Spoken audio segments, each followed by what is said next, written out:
Welcome everybody, my name is Alckemy. Today we are going to be taking another dive into Logic Pro for iPad as a serious sound designer, as somebody that's really big on resampling and doing really crazy things from scratch. Somebody that is not just, and no offense to anybody, but somebody that's not just trying to do like some lo-fi stuff or whatever, and there's nothing wrong with that. But I wanted to just make a point because I think a lot of reviewers on YouTube talk about like, is this pro or not? And to be fair, when they talk about like recording or like laying down MIDI and using VSTs and effects and stuff, that definitely goes into store for like what would, I guess, portray something professional. But there's this whole other dark side, or this we live in the shadows type community, I guess, if you know this channel, to where there's people that are really doing some crazy stuff and other DAWs and things that cater towards our needs.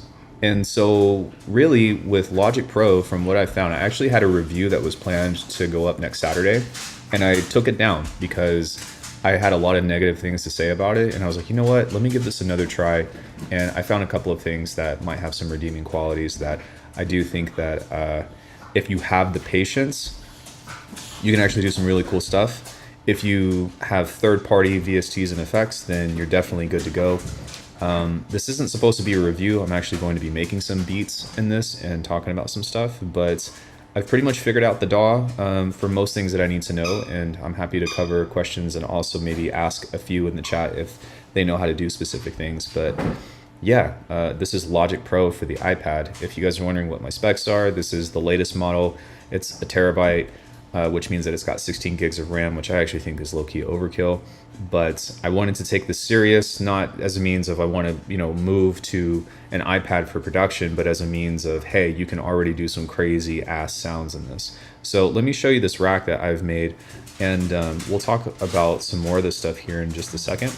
But one thing that's really, really cool is that if you're on iPad, you actually have a full suite of pretty much all the plugins you need to create any of the kind of sound design that you need to. So you can see here I've got a lot of FabFilter plugins. I've got, we'll talk about Beat Breaker in a second. I've got some stuff from Sugar Bytes, which I just reviewed. And if you invest in some third-party effects and third-party things, Koala Sampler in particular, then you can actually build out like a tricked out kit for music production inside of something as small as this. I do like some of the gestures on here. There are a lot of gestures that I dislike. For example, like if I wanted to cut some audio, one thing that pisses me off about this is I have to use this playhead and then I have to hit the slice thing. So we go split and then it comes up. I can't just split this where I want to because it moves it, right? So I have to do a double cut, then move it over. And I can move this or whatever, but it just, yeah, it naturally like gravitates towards the playhead, and so it's kind of clunky. Resampling can kind of be a chore unless if you're doing bounce in place. Actually, if you're doing bounce in place with effects, it can be pretty badass. It's different. It's a different workflow, and I'm not quite used to it, but I've got some tools to help me out, and I'm here to show you some of those tools. So let me show you this rack that I made that is kind of what we're going to be basing a lot of this stuff off of in the first place, which is pretty sick. Let me see if I can just hit play as a solo.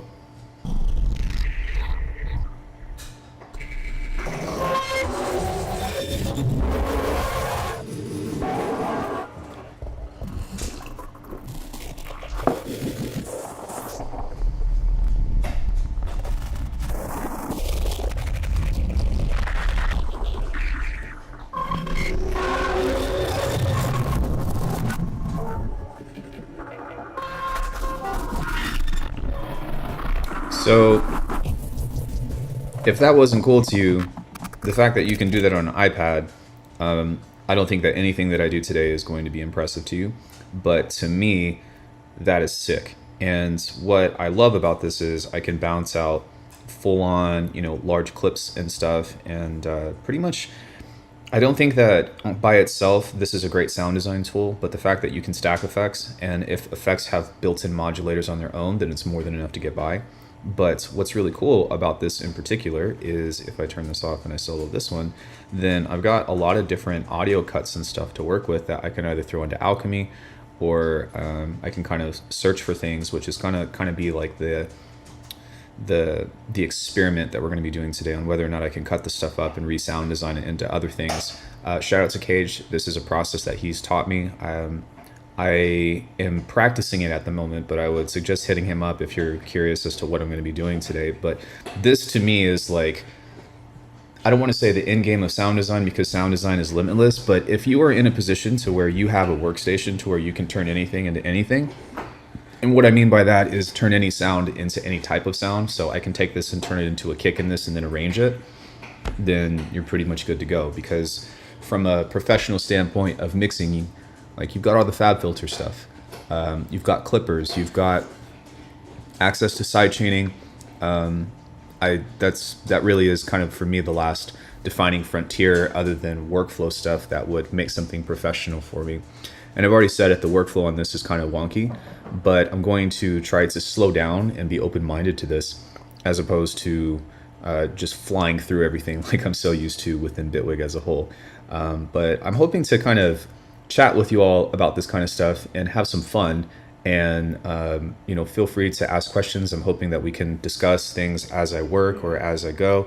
And I think that we should be in for a good time. So one thing that's really strange about this right off the bat is that there's no default project.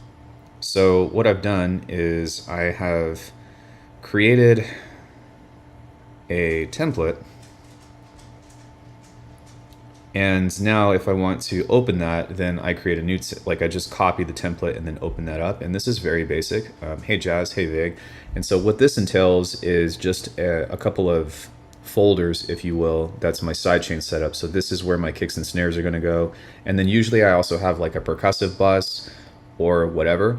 But in this in particular, because I'm going to try to keep it relatively simple, I've got this chain here, which that says chain, but this is supposed to be sidechain. So if I were to rename this, I guess I saved it at an odd point in time. So side chisel, sweet.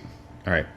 So one other thing that I actually want to add to this template is I want to go to the master here, and I actually want to add in something very important, which would be a clipper, but I'm curious as to whether or not you can put stuff on the master channel or not. I think somebody's at my door, so give me 1 second while I answer that. I'll be right back. If you guys could like the video while I do that, that would be great. I'm not at home, so give me just 1 second. Let me see what's going on here.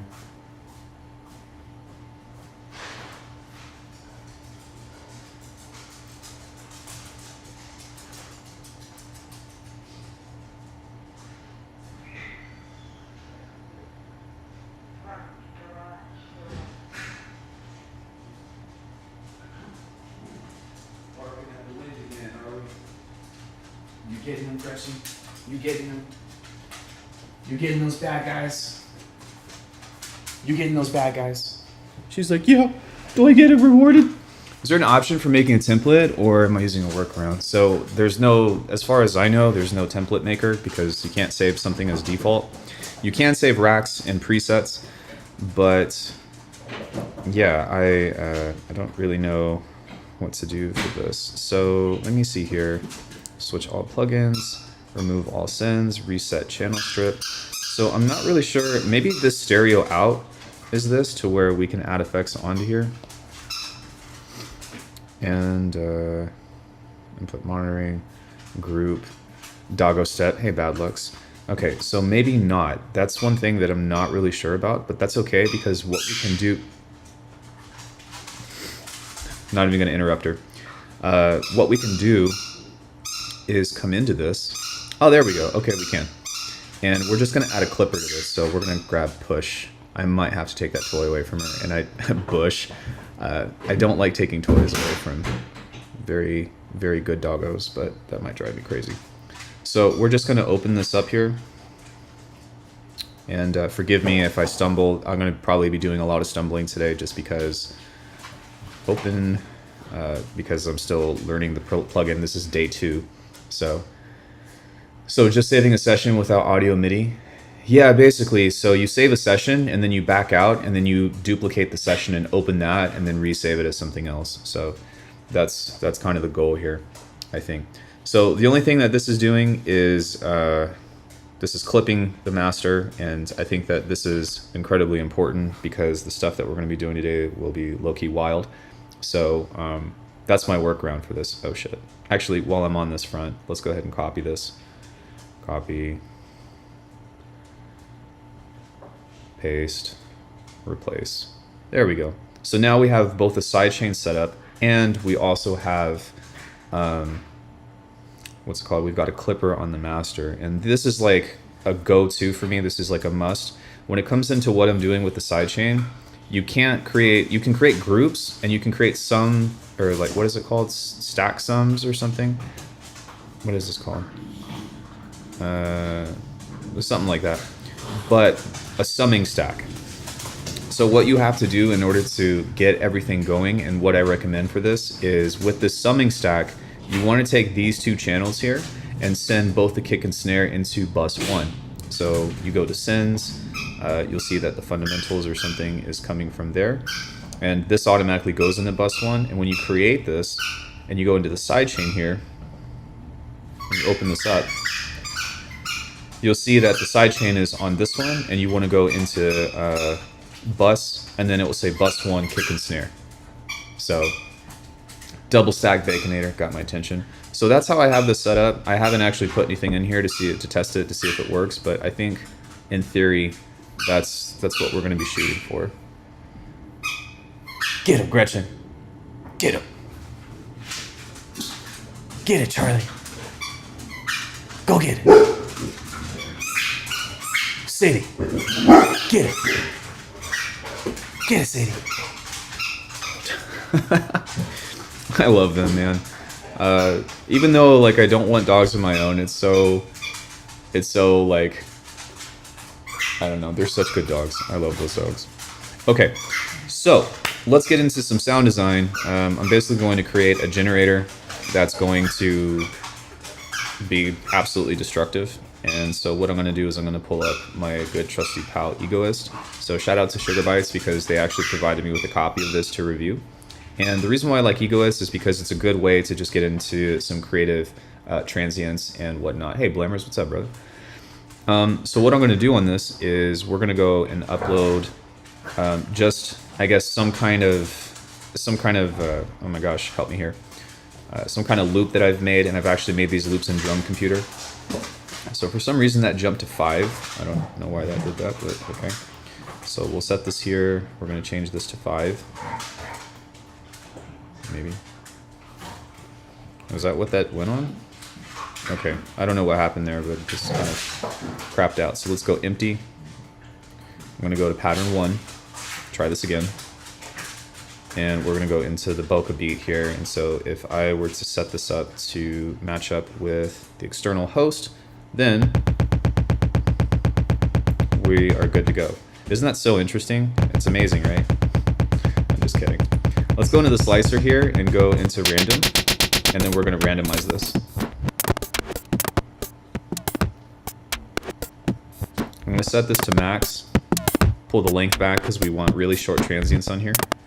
And I'm going to show you guys some really cool shit here in a second. I'm doing good. Loved my video about advice to new producers, maybe, because some people are getting to the game kind of old, right? But thank you, man. I really appreciate that.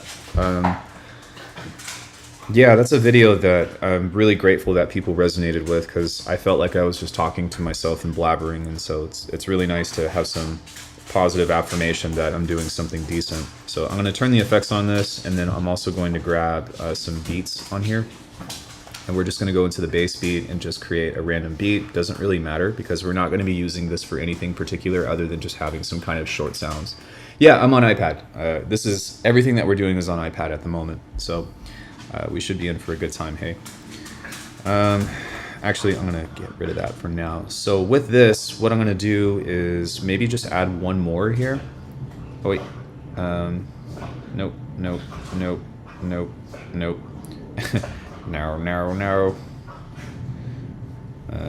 What happened, man? Scroll. All right. So let's go into pattern 2 now. And we'll go into a slicer and we'll upload a different loop. Hey, play nice. You guys play nice. We're gonna put in "This is gonna be sick" and toss this into here, and we're going to randomize these. And is the screen resolution low? Maybe my end and complain. Just wondering. I think it's on your end. Make sure that you're watching in high quality because I should be streaming in 1080. But if it's not, then let me know, and I'll see if there's anything I can do about it.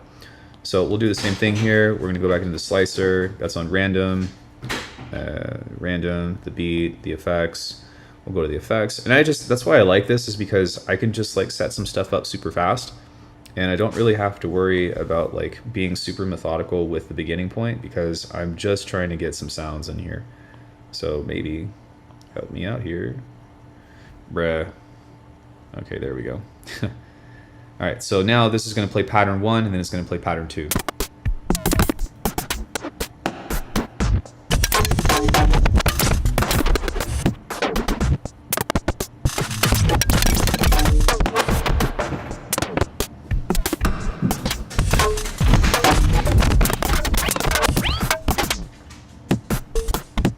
Nothing too crazy, right?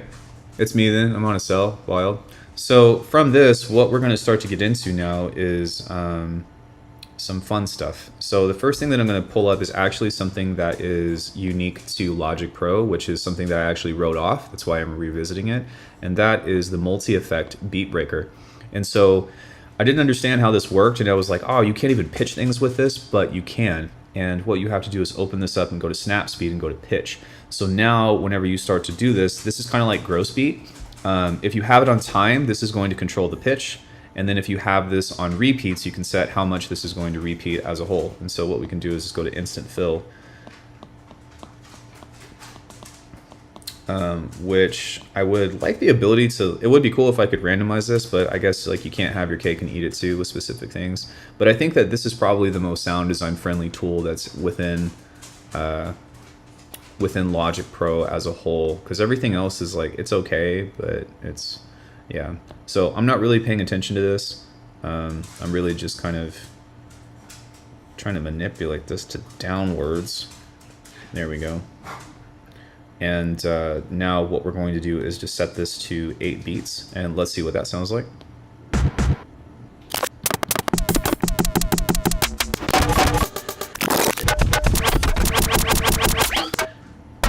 Sweet. Cool. So let's grab a timeless now. And this is probably one of my favorite plugins of, well, it's been out for years, but of 2023 in particular, because even still, I'm actually considering getting this for computer, even though I have Snapheap, even though I have whatever, because it's fucking sick. And I'll show you here in just a second. So the main thing behind this is that this actually has a ton of modulators and randomizers. And because of that, what that means for us is we can actually use this as a means to create really wild ass sounds by having a bunch of these. So if we go to an envelope, not an envelope generator, if we go to LFO, I actually heard that time, so I'm not sure if somebody's just fucking with me or what, but yeah, so now this is in step mode. We're gonna set this to free. Same thing here, that's already in free, great. And now what we can do is a few things. The first thing that I'm going to show you is relatively basic. So what we can do is bring the delay down. This little icon right here means that this is in tape. And so from this, whenever we move this with a randomizer, then it's actually going to jump, which is sick. So if I were to play this now while this is kind of jumping, it's going to sound like this.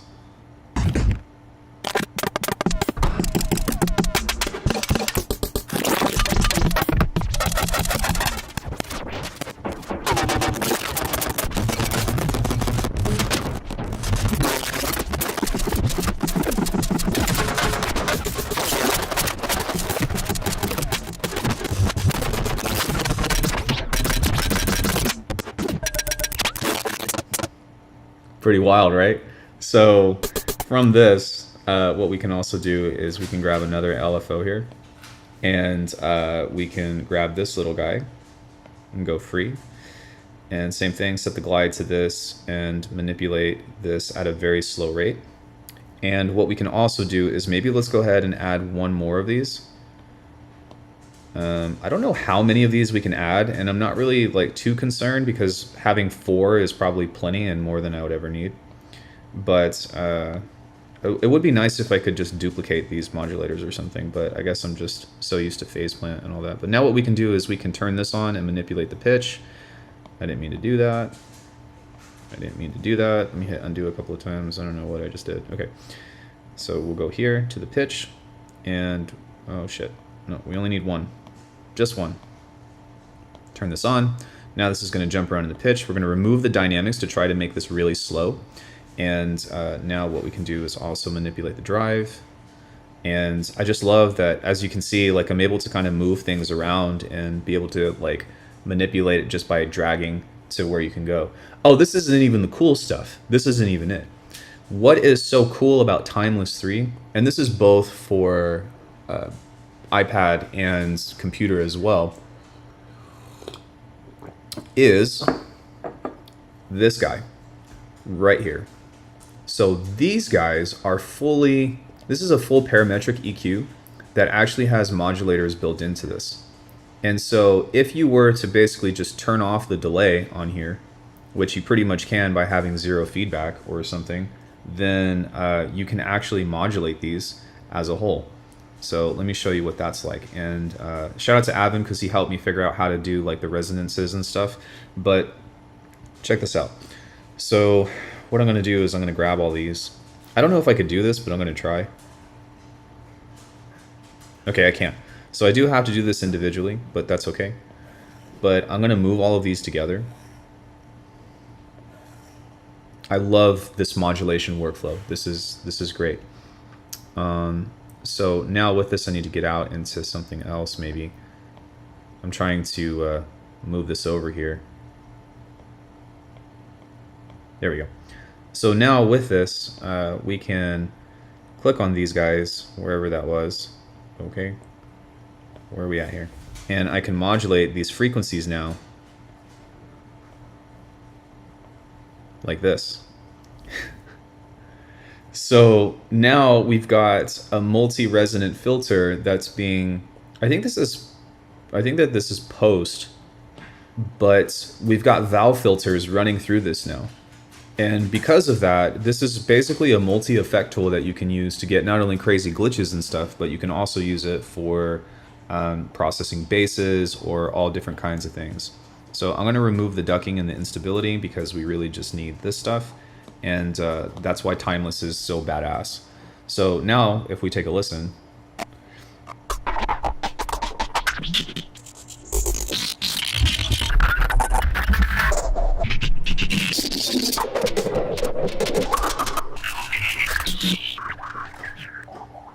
That's pretty wild, right?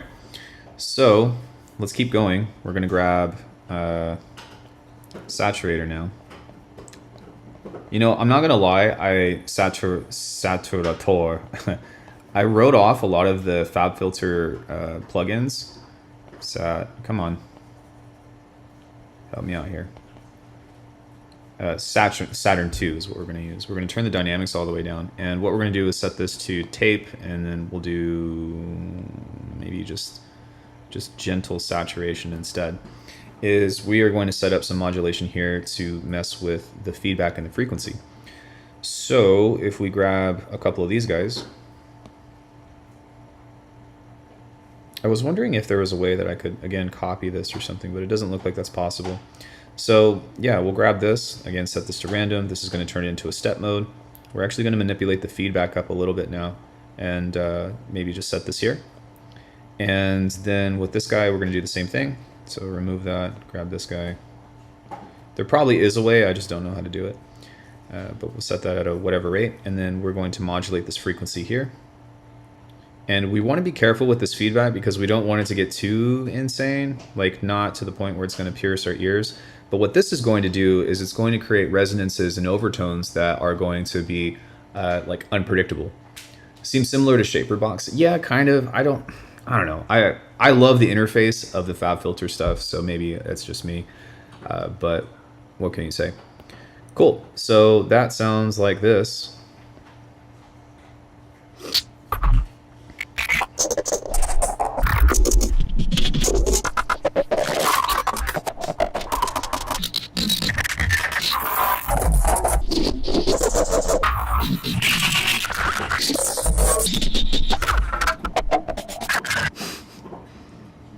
wild, man. Wild. And you can do all this on computer, but it's just, I'm just wanting to show you what you can do on an iPad now, right? And you can also do this in Drambo as well. So like none of what I'm doing is exclusive to Logic except for the beat breaker thing. So there is that, but even still, it's pretty cool. So now let's go ahead and use Volcano. And I'm just gonna pull this up here. As you can see, I've already got some stuff going. So I'm gonna go to show modulation and go here, and we're gonna change this into a step mode now, as opposed to it being like a gliding thing. And this is just going to, again, add some more character to what's going on. It doesn't need to be anything insane, but as you can see, we've got some movement that is going to help us out and move some shit around, if you will. So after this, we could always do more stuff. I've got a bunch of other plugins that we could get down and dirty on. And if you really need modulation, then I would suggest spending the extra 20/30 bucks and getting Drambo from Beep Street. This, to me, is probably the best app for music on the market as a whole effect suite, because it can do almost everything. It's got frequency splitting in it. It's got a whole list of effects that you can pull up as an AU unit or a VST, which is really cool. If I were to pull up something like this, maybe like a processing rack, you can see that you can actually save these presets. I've got this user one that's a 3 effect split. So you see how fast it is to just kind of pull this up. We've got a low, middle, and high if we wanted to do that. This is primarily for bass, but just to show you, you've got LFOs, randomizations. It's a semi-modular workflow environment that also has standalone, to where you can modulate third-party VSTs and also third-party instruments. The problem, or not necessarily the problem, but the thing to be mindful of is that whenever you pull up Drambo as effects, unfortunately, you can't put third-party effects into that. You can only do standalone stuff. But even still, like, this is also available on your phone. So like if you're trying to get into sound design and stuff on a mobile perspective, the number one thing that I would say go for is Drambo. Don't get me wrong, there's a bunch of other cool stuff that you can get into, but just as a matter of saying, hey, check this out, this is really cool. So I'm going to come out of this. We're not actually going to use Drambo. What I'm going to do is grab a compressor, and I guess I'll just type in comp. What we want to do with this is accomplish a couple of things. We want to clip this for one.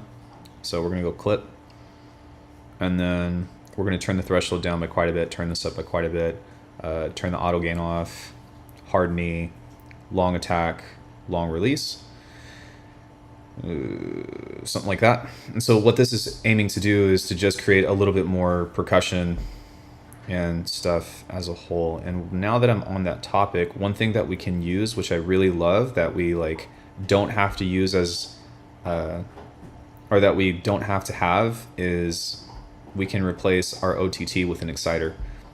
So that's really awesome. Yeah, I love that we can just do that with just a little bit of excitement there, and just give a little bit to that. So that will actually make everything a little bit brighter and a little bit fatter. Really cool.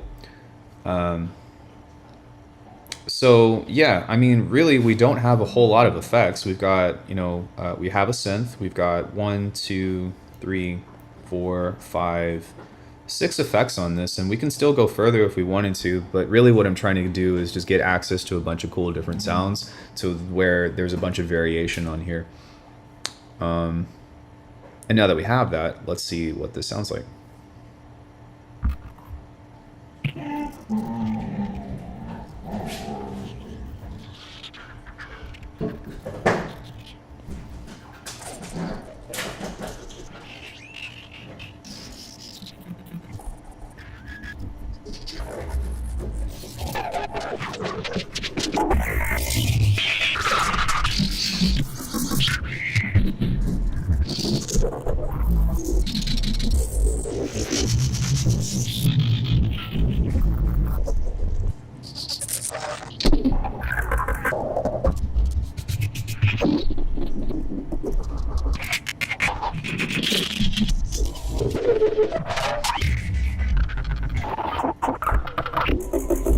Okay.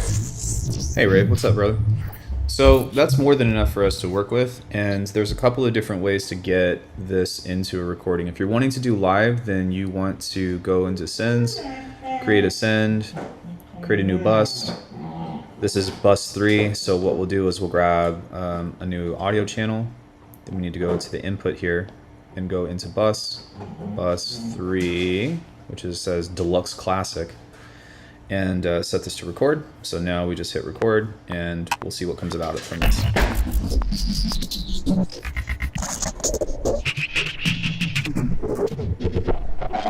Now this actually isn't working because this isn't recording anything. So I messed up somewhere. However, I think... Oh, so what I did on this was I didn't send... I gotta do this. Sorry.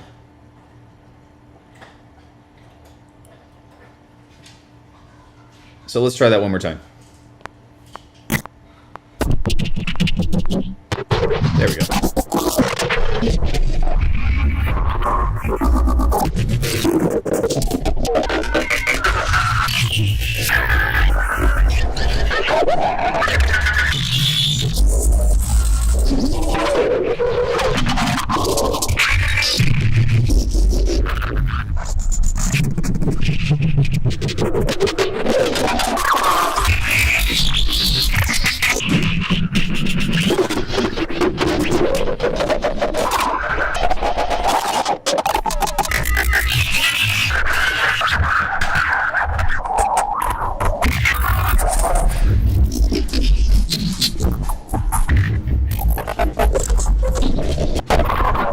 Alright, I'm sure that's plenty. So now what we can do is we can switch all these to off, come back into this, turn this off, and I think maybe, can I do this? I think it's already frozen, so there's that. And now we can, maybe can I just change the color of this now, or figure out how to create folder, duplicate, rename, find similar, show patches. Let's go ahead and save this patch as generator. Oh my gosh, bear.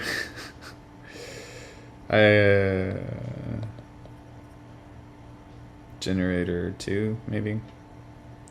So now we can actually just get rid of this patch because we don't need it anymore. But we've got this little guy now that has a lot of different audio and whatnot to work with, and so this is kind of like our actual key starting point. This is kind of where no. I say that, and then I think that, there we go.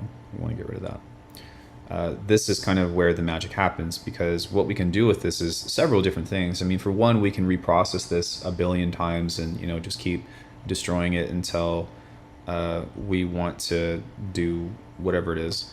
But turn it off, turn it off. The big thing for me is that I think that we want to try to find something that jumps out at us, or something that is oh no, this only outputted to mono. Fuck. Okay, so let's do that again because everything went to mono. All right, that's one thing that I need to remember, unfortunately. Dude, delete the track. Okay, so let me just actually undo for a sec, and then we'll pull this back. And then nothing in here was like so interesting that I was like, oh, this needs to be XYZ. But what I will say is, when we go here, stereo, there we go. Now we can set this to record again, and let's run that back one more time. One more time. I love how many times you can undo on this. That's really cool and not very common within apps like this. So.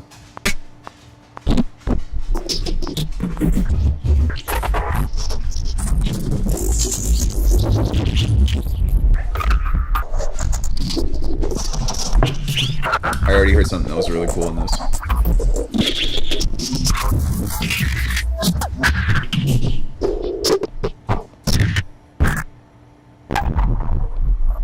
I already heard some other stuff that was really cool in this.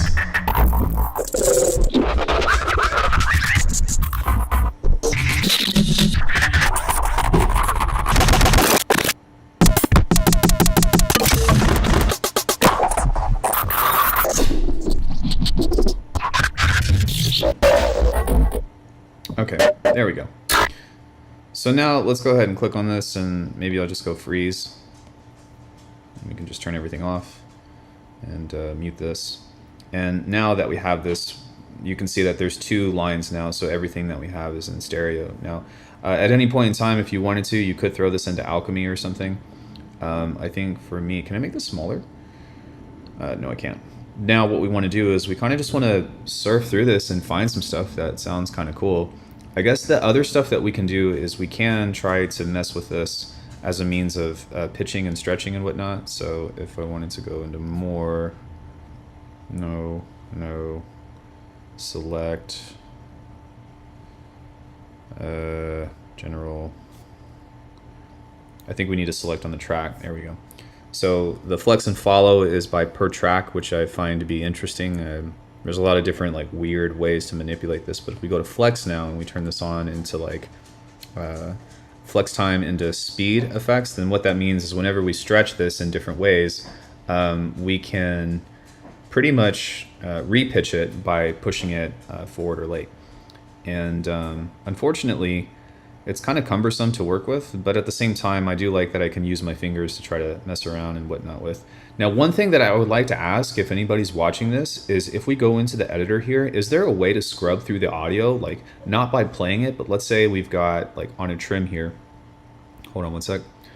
So let's say we've trimmed this to like this. Is there a way to, like, to scrub through the audio?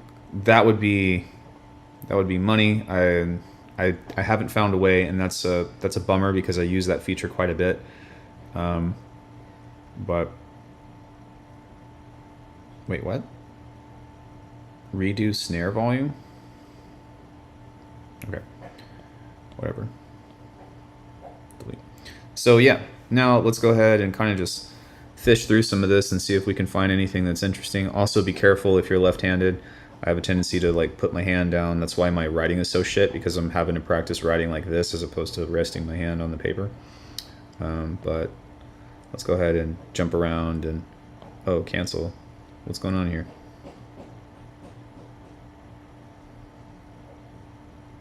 Did I accidentally tap freeze? I don't know, whatever, we'll let it do its thing. Can you use a macro in the playhead? No, not that I know of.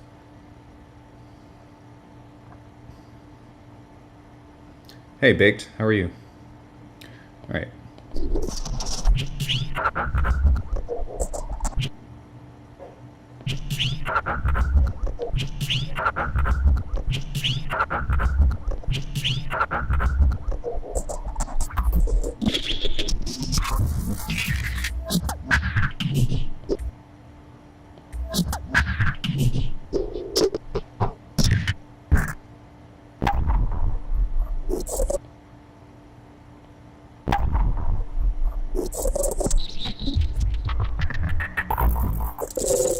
Kind of listening.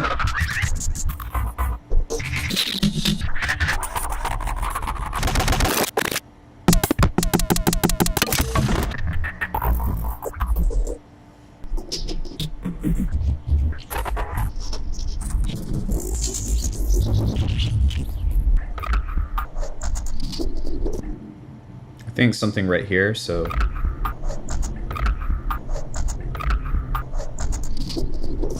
that's kind of cool. Now I'm curious as to whether I can create a selection within this, and it doesn't seem like I can. So what I'll have to do is figure out where this is, and this is probably the most cumbersome part of working in Logic, is figuring out where to cut and how to cut and stuff. And also, the playhead jumps back when you hit start, but it doesn't stop when, like, so when it comes into trimming and whatnot, like, that's one of the things that's really difficult. So what I would suggest doing is grabbing a reference, say like we're at 81, and so now I'm gonna just try to grab this and be like, okay, well, I'm gonna move this over ever so slightly, and now again play from 81 and see if that's where it wants to be. Right. Oh, okay, that's cool. So, okay, so I can set that up. Does it allow you to zoom in? Yeah, so you can just do something like this if you wanted to and kind of move this around. So, I guess that's one thing we could do to scrub.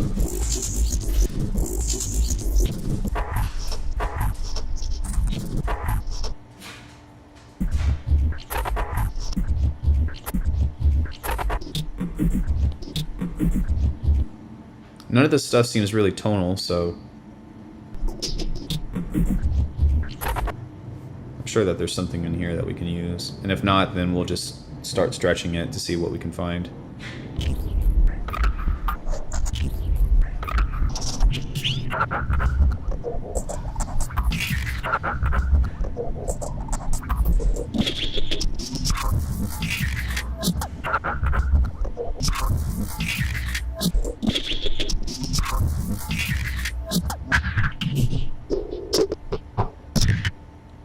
Okay, so I'm just going to go ahead and make a decision now. So what we're going to do is we're going to set this to split, and we're going to cut this here. And then we're going to go here and cut this. So we've got a bar now to work with. And so I'm going to grab this and go cut. I'm going to come back out of the editor. And we're just going to find a section, maybe say like here. And let's paste it. And then we're going to loop this right here. So I do think that having this pencil is extremely helpful in working in this way, just because sometimes your finger's too fat and you need something precise. And then likewise, there are other reasons to do other things as well. Oh my God, I just realized that this is at 120. So let's go ahead and move this down to like 85, because that's what we're trying to do. So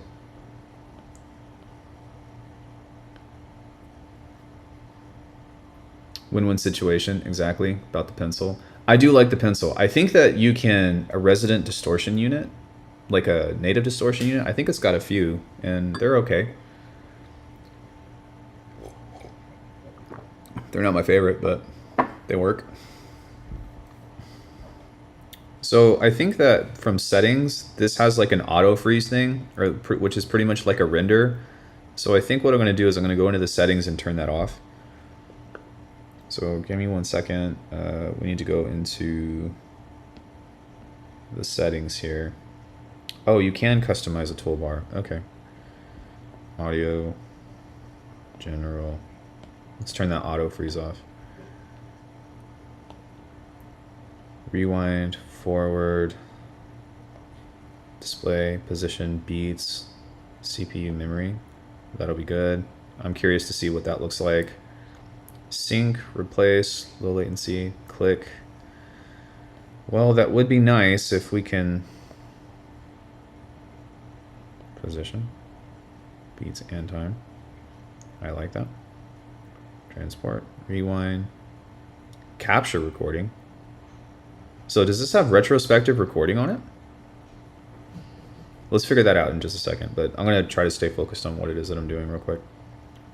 So let's go ahead and stretch this out now and pull this here, and we'll see if we can just work with this as a whole.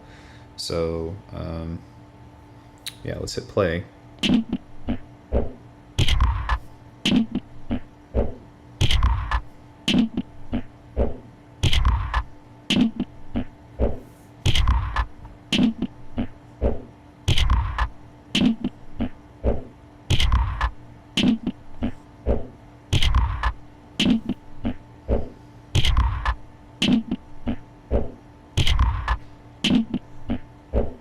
Copy this.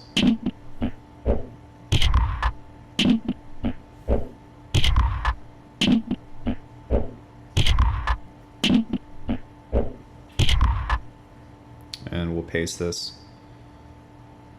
Oh shit, no. I need to move this over. So like here. Now we'll paste this at the playhead. And then we might want to move this off a bit, so maybe something like there. Now let's play that. So let's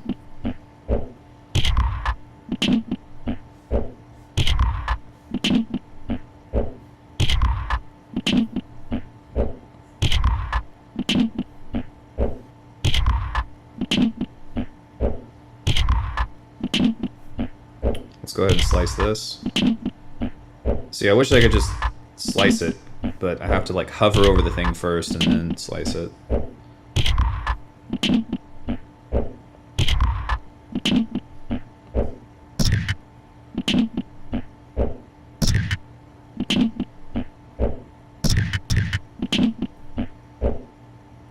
Yo, thanks, Vinna. I really appreciate the sub. Thank you so much. So I wonder if I can just grab this and move it backwards or something. And maybe find a different piece. Oh, shit. Okay, so you see how that's overlapping? I don't want that. I wish that I could just use that as a clip and then scrub within the clip itself. But it actually, whatever happens on here actually happens in the timeline. It just zooms in. So that sucks. But that's okay. It's good to know. But again, I wish that, like, if there were, if possible, like a way to like hold shift or something, or I don't know, something of the sort, to where I can actually like kind of try to figure out where to like find other audio pieces within this size. But I think that there's still a way. I just don't know how. Phenacom, thank you so much. Oh shit, I actually don't have alerts on this thing. Give me just 1 second and let me get those on here. Soul Steel. There we go. I'm glad that I caught that, but I'm gonna copy this.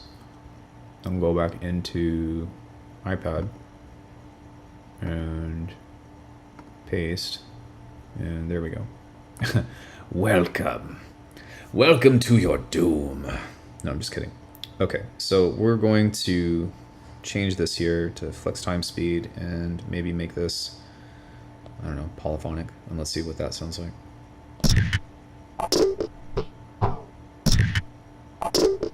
Okay, that actually works.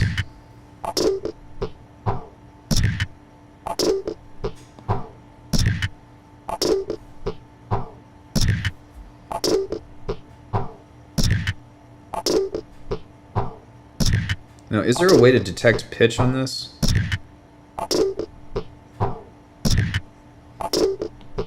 Will this show this?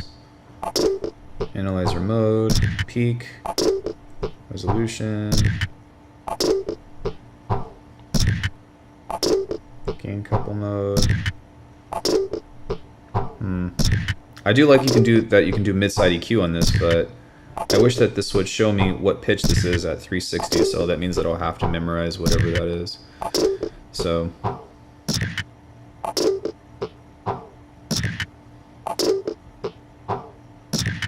alright, so we got a stupid loop in here that we could use to do some other stuff, but now what we're going to do is we're going to jump back into this and see if there's some other stuff that we can find maybe that will serve as a kick or something.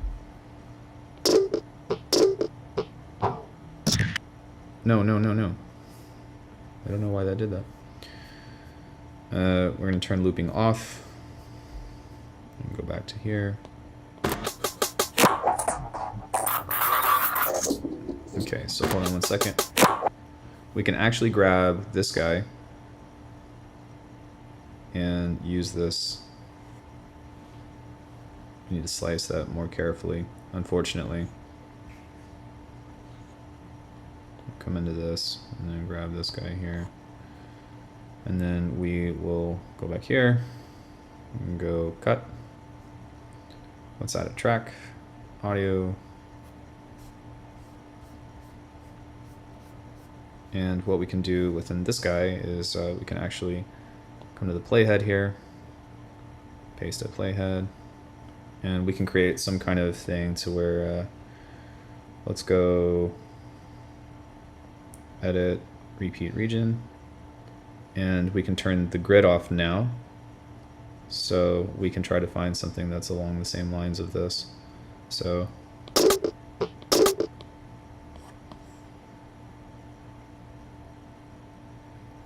I would like the beats on here so I can see what the hell I'm doing. That's a lot of beats.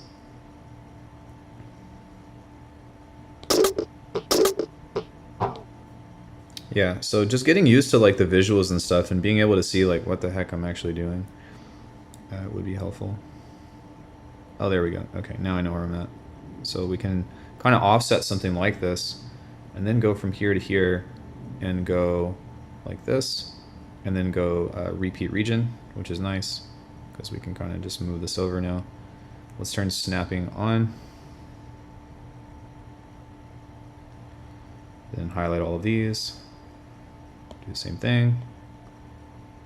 Edit, repeat region, and then just move it over. So see, it's not that bad, I guess. Let's go. What happened here? This looks off. So I'm going to delete this. I say it's not that bad, and then somehow this all got messed up, so what can you say? Duplicate. Repeat region. This needs to be on 2. There we go. Now we can highlight this. Highlight. So, yeah. Unfortunately, touch controls are not super precise, but it could be worse, I suppose. There we go.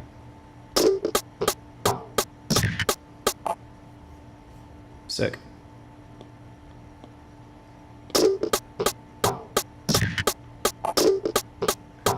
I've been using a lot of FabFilter stuff.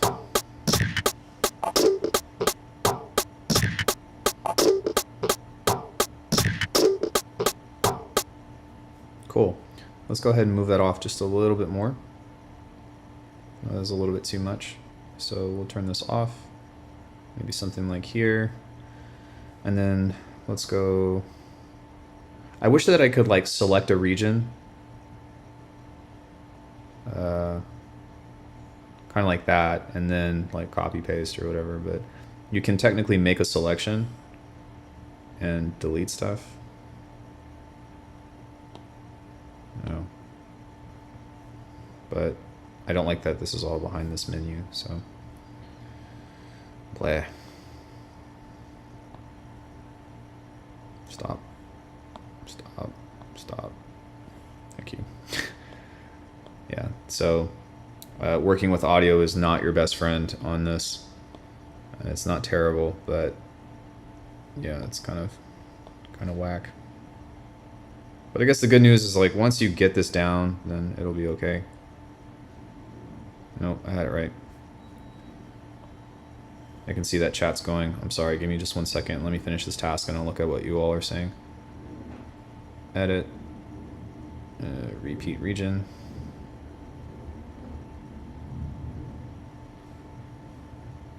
There we go. All right, now let's hit play.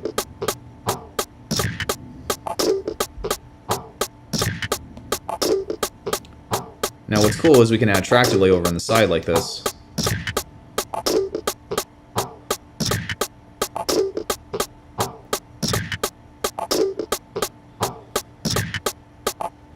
Cool. So I'm going to copy this now. Copy. And I'm going to paste this over here. So let me figure out where this is supposed to be. So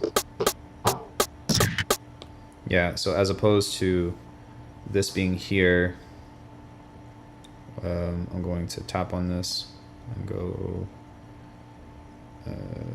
let's just delete that, go like this, paste, and then let's transpose this up. So yeah, maybe it's just a matter of getting used to it, but it's not, like I said, it's not terrible, but it's a little confusing for sure.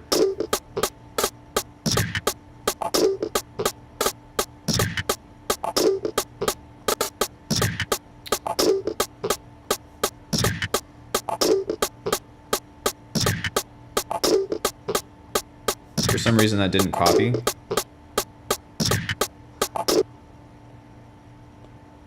I don't know why.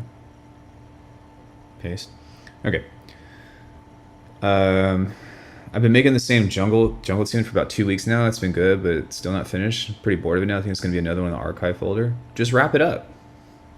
Just wrap it up.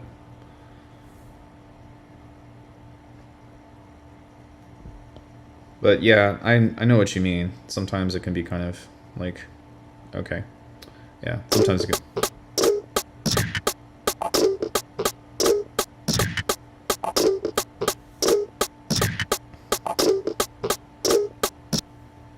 Okay, we're going somewhere now. So let's go back into this And I haven't really done a whole lot of processing yet, which is okay, but I'm going to try to find something that's reminiscent of the kick and snare. So we'll just listen to this and see what's going on. Ugh. I don't like that it does that. That pisses me off.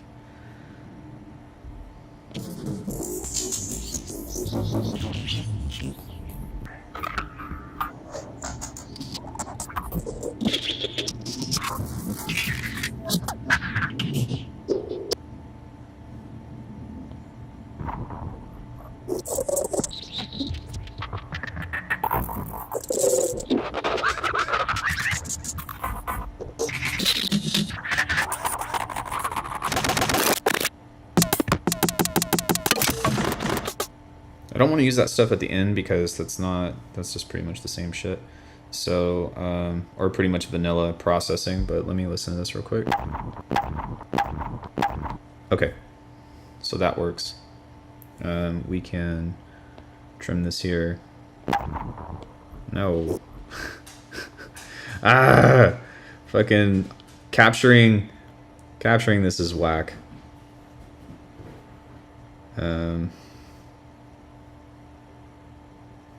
I gotta turn snapping off to grab this.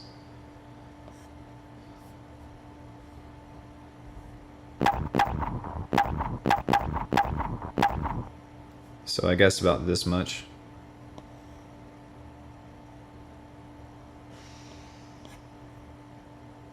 And let's go ahead and cut this.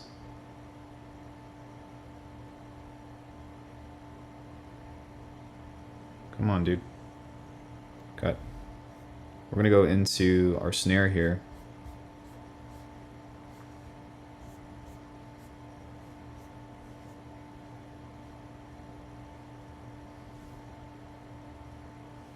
And let's move this into this.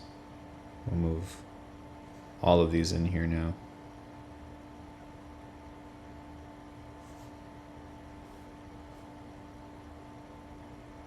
Cool. So I can expand this right here on the playhead. I'm gonna put this at 2, maybe.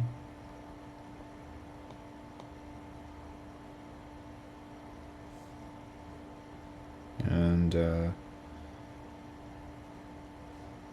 now what we can do is move this over as well.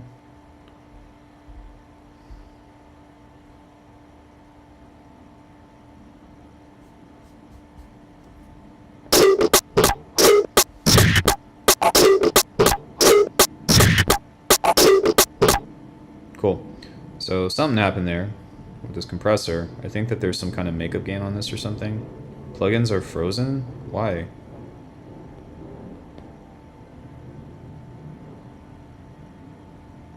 What?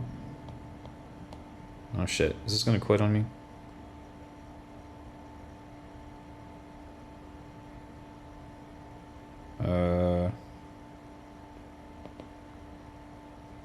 Well, how do I unfreeze the track?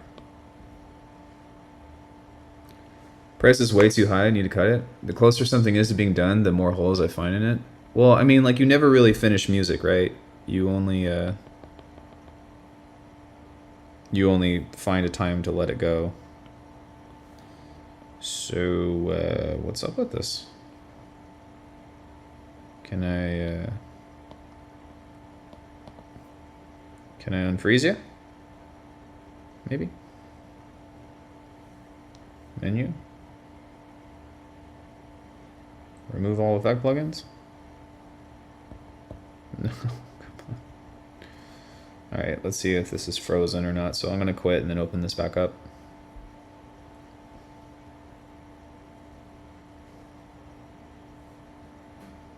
There we go. Let's try that again. We're going to turn the auto gain off. Auto release off. Fast attack, moderate release, knee down. This is going to go all the way.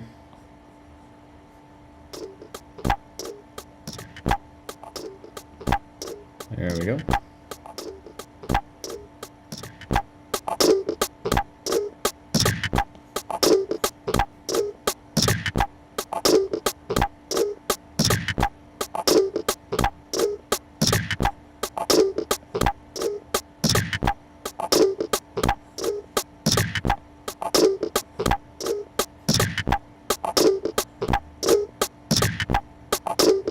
There we go.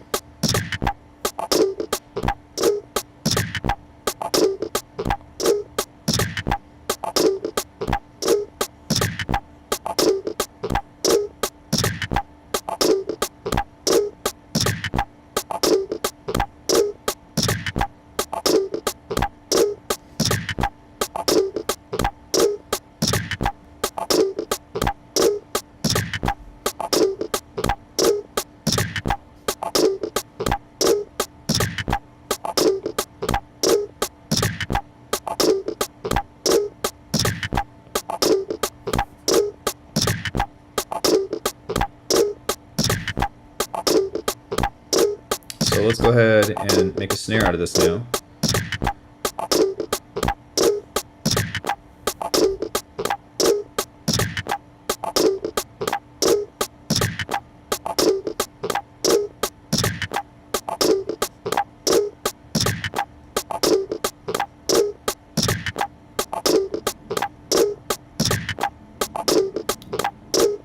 Trying to grab this other thing here. It's not letting me do it.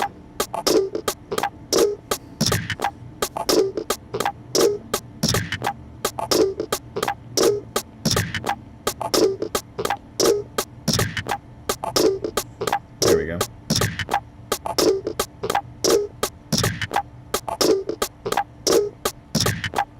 Now, why am I not getting...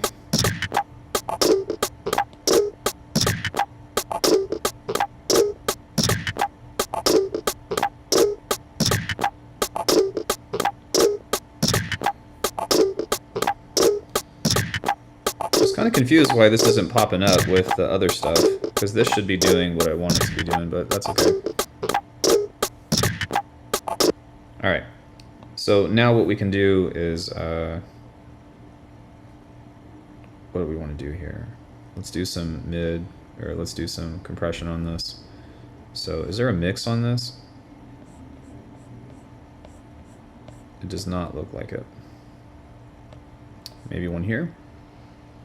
I thought I weren't going to try iPad for Logic Pro. Well, I haven't purchased it. It's a 30-day trial, so I haven't paid anything.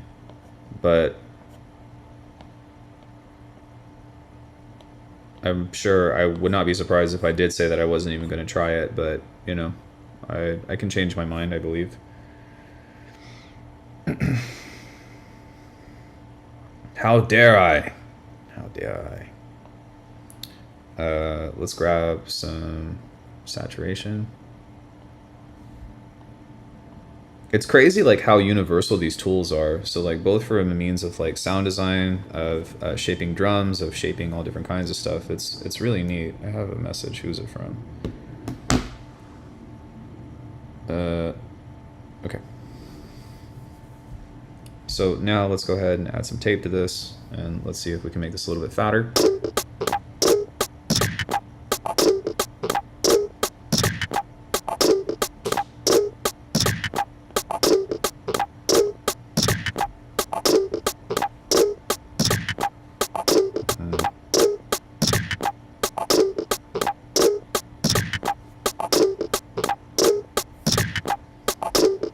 Let's use this.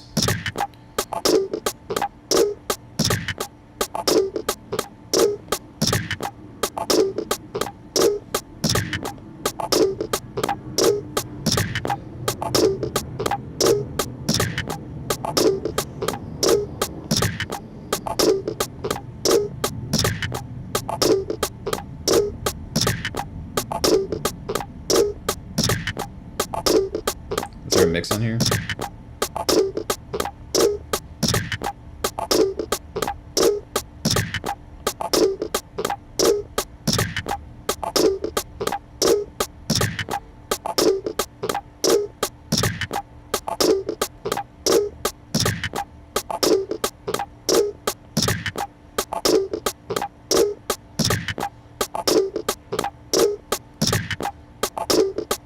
It doesn't really seem to be doing what I want it to be doing.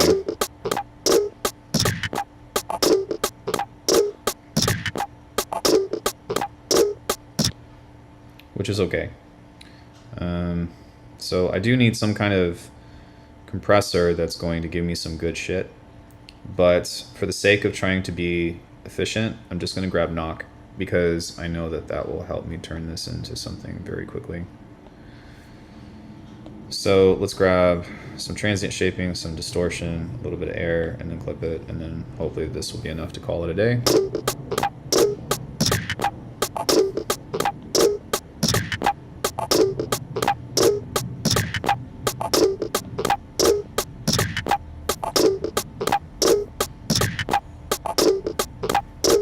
Now, one thing that I am going to have to figure out is like the iPad content. Drums made on iPad too. Everything that I made was from scratch so far, so that's why the process is kind of slow, is because I'm still trying to figure out how I would normally go about doing what I usually do on here. Yeah, it's a challenge. Chromaverb, what is this? So, is this manipulative? Can I manipulate this? Oh my god, this is so much shit. I really should just finish out. You know what I should do? Is probably just get the rest of the fab filter stuff, because I know I can predict what that's going to look like and figure out how to use that in the way that I want it to. But okay, let's maybe just like set a really short room time on here and then pull back off of the wet, and let's just see if we can get something going with that. So okay. Oh, that's sick.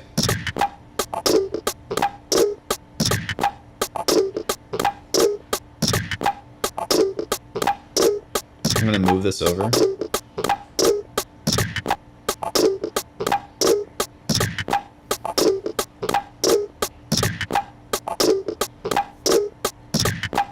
Okay.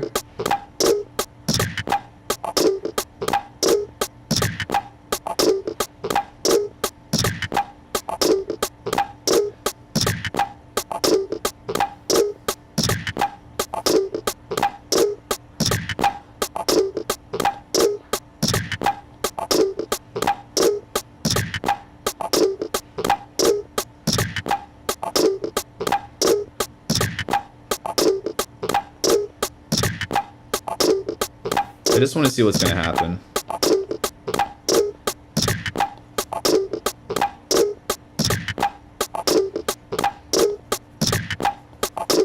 Get rid of it.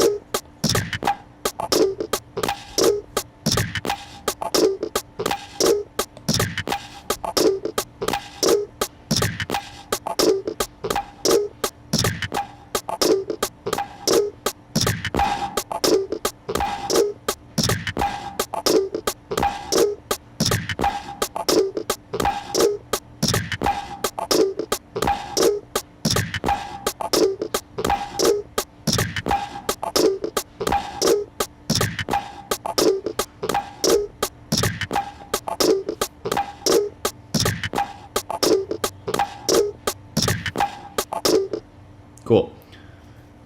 It's got a nice swing to this group. So what I'm also going to do, though, now that you mentioned that, which I had planned on doing, but I just hadn't done it yet, is I'm going to come out of this, and we're going to go click on this dude and go to General, Freeze Mode,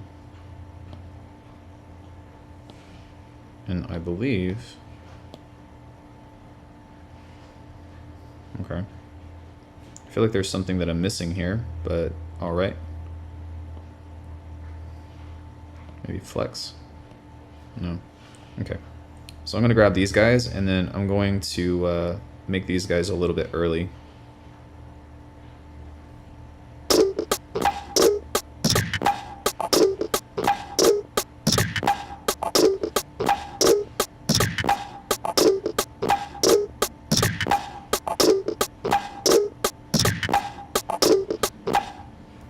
To hope. I don't know if that's causing a problem with the sidechain or not, but okay, that's fine. We can figure that out at some other time. So now what I'm going to do is I'm going to come back into this, and we'll find something else to kind of put in between here. 5 dubstep tunes? That's a lot.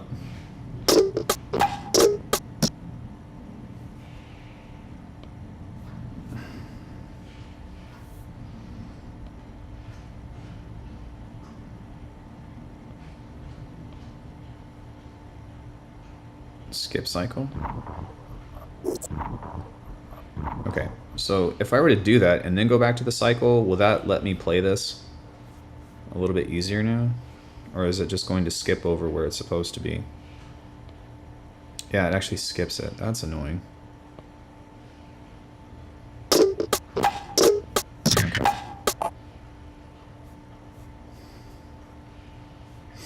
It was taking a long time to make a beat, huh? I would have likely already been done.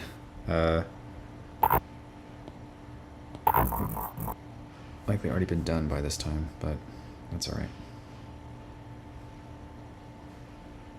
That's the point.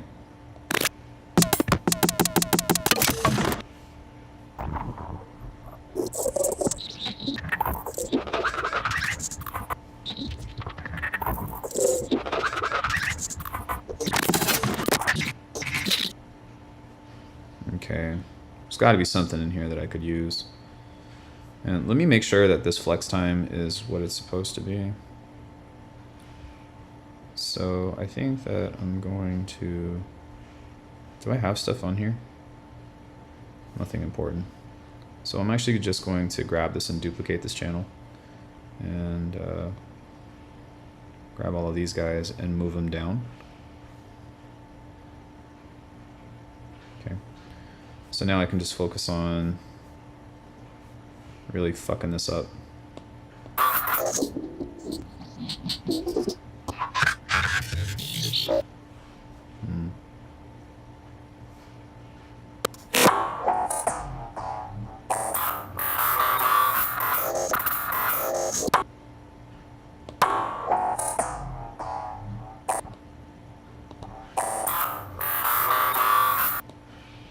You know what? That sounds really good right there, so I am going to... Where did that go?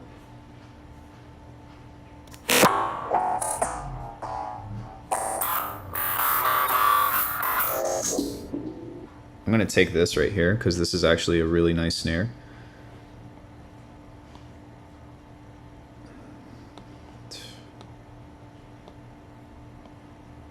The chopping on this, man. The chopping.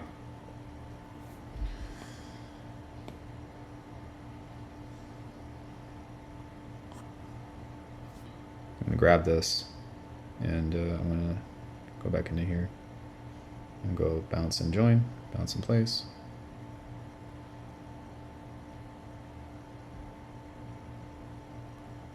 Bounce. I'm going to cut this. And now what I'm going to do is go here and I'm going to duplicate this channel. Let's solo it.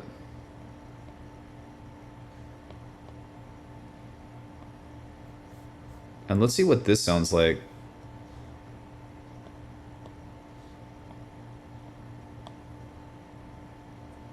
So let's play it from here.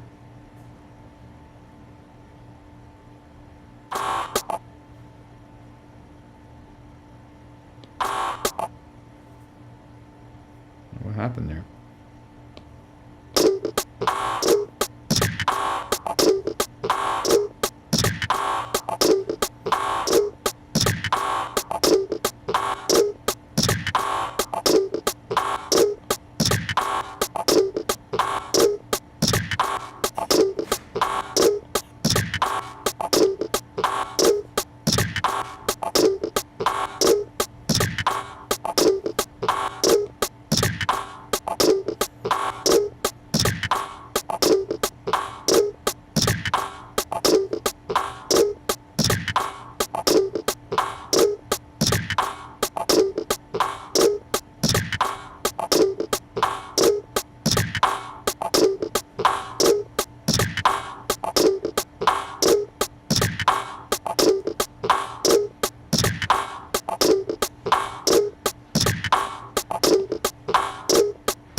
Okay.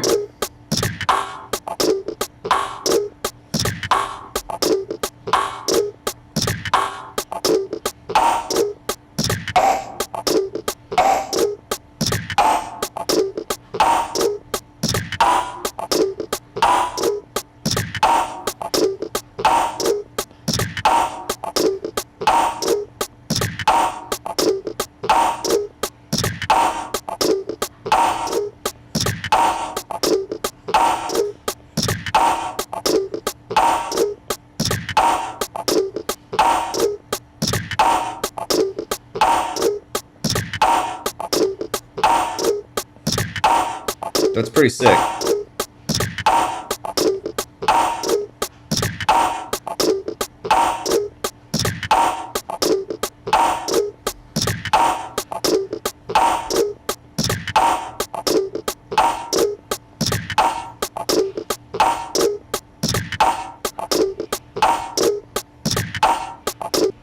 Okay, so that actually is usable as a snare for sure. So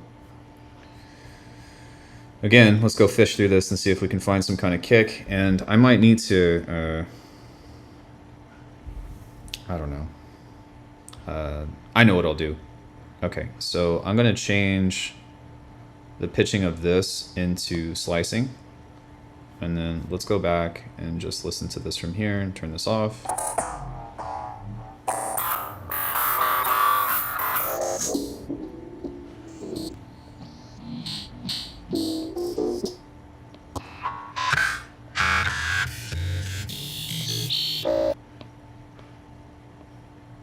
I'm trying to loop this.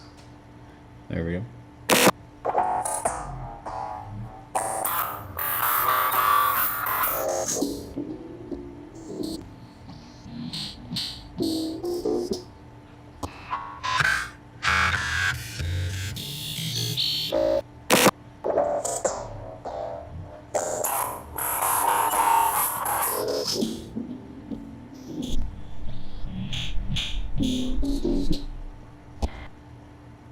Or just quit on me. Definitely draws attention to it being Portchester down. It's kind of cool. Wait, what? I'm out, boys. Oh, thanks for coming in, Jazz. Good to see you, bro. Sorry, this process is so slow. I'm just trying to figure it out, and also give like some actual experience or like some real world experience. Oh no. Oh, okay. I was like, what?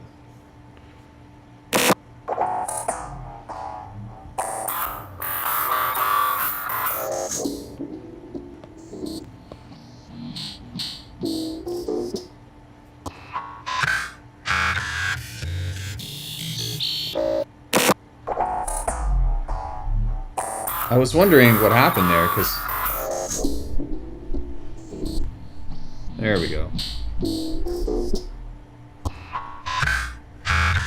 There's our kick. I think right here.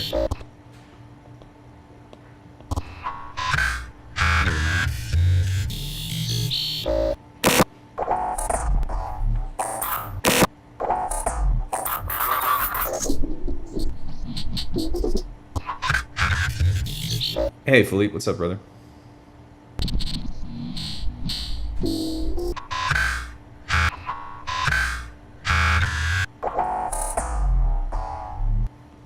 That pitch bend is really cool.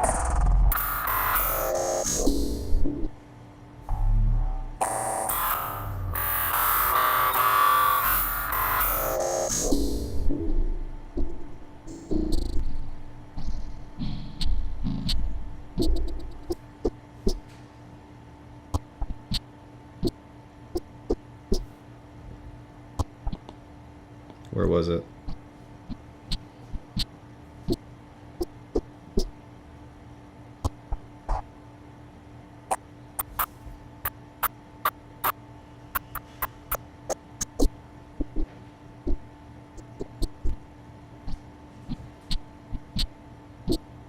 It's not much to work with, but...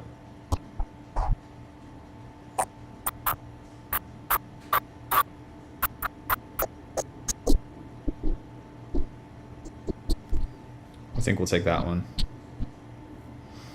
So we'll slice this now.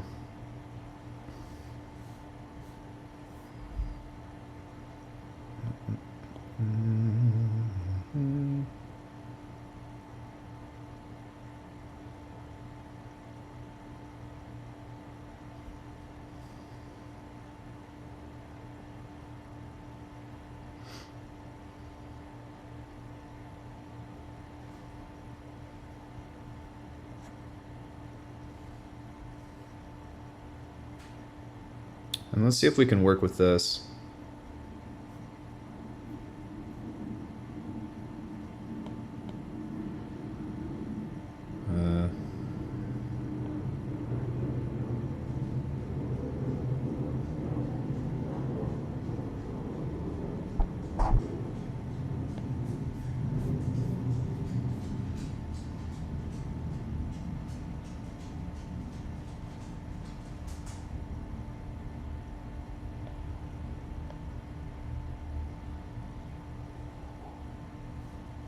That muted?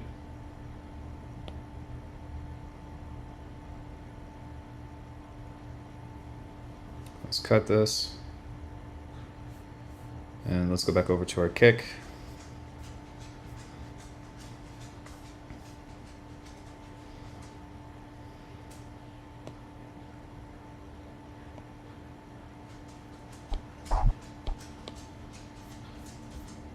Dude, what the fuck?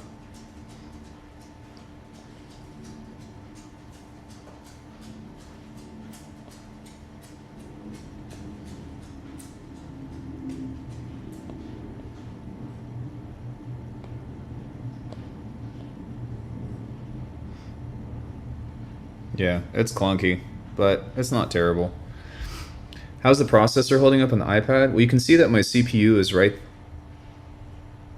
Yeah, it still shows. The CPU is right there, and it's like not doing anything whatsoever, so it's fine.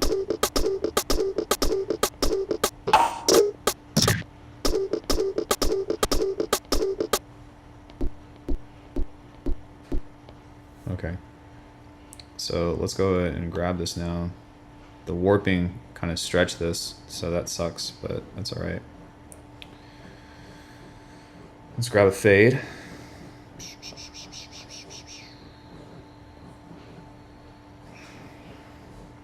And what I'm going to attempt to do is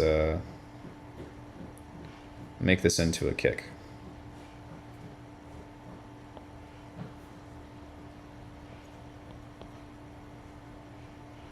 And before I do that, I need to play with the stretch modes of this.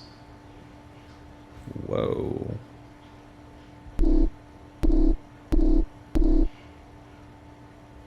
Okay.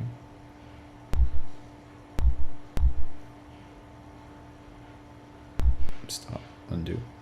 All right, well, that might work.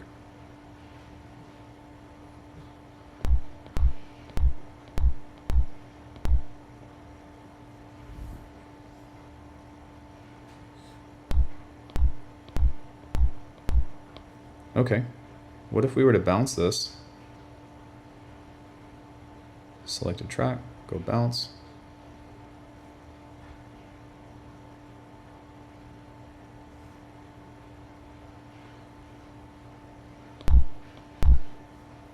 Okay.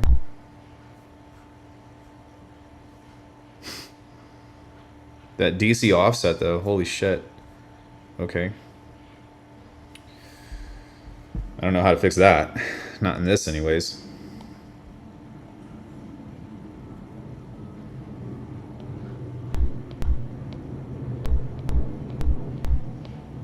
Okay. Let's just roll with it, just for the sake of fun. I need to not take this so serious. It doesn't need to be professional.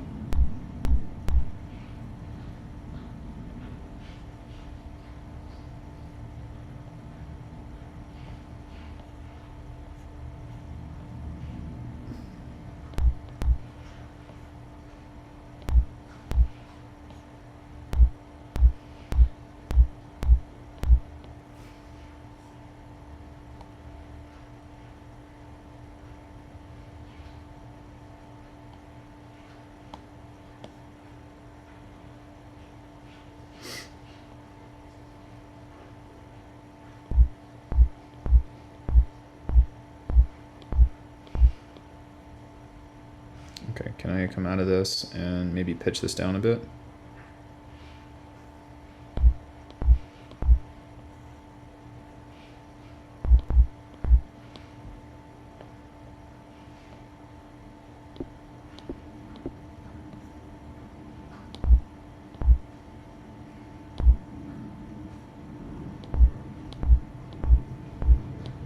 Okay, let's go trim. That's as small as I can make it, so we need to add some more fade to it, which is interesting. Okay, it's a starting point. I'll take it. So, geez, let's go back. Processor, blah, blah, blah. Okay, sorry, just checking in chat and making sure that I'm up to date on what's going on.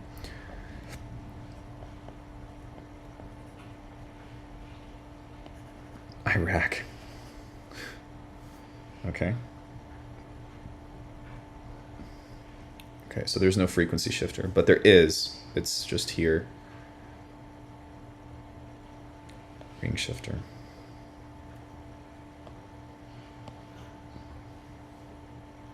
Make sure that the mix is all the way up.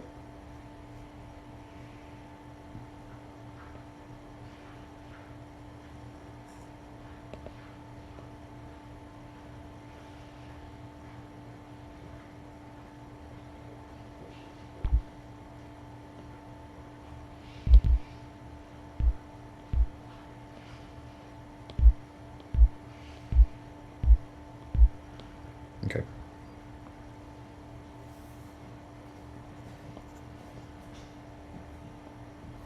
We're gonna go for some distortion. We're gonna drive this pretty hard.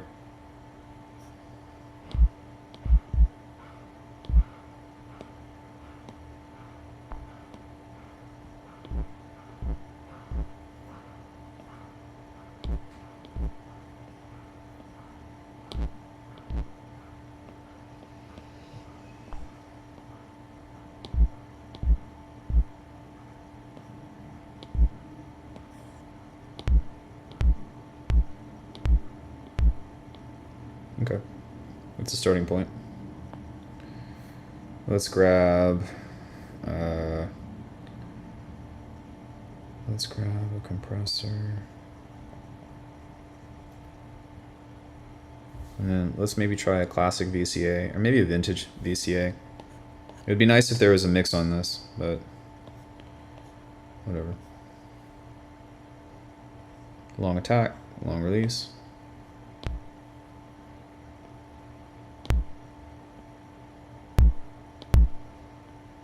Now we're getting somewhere.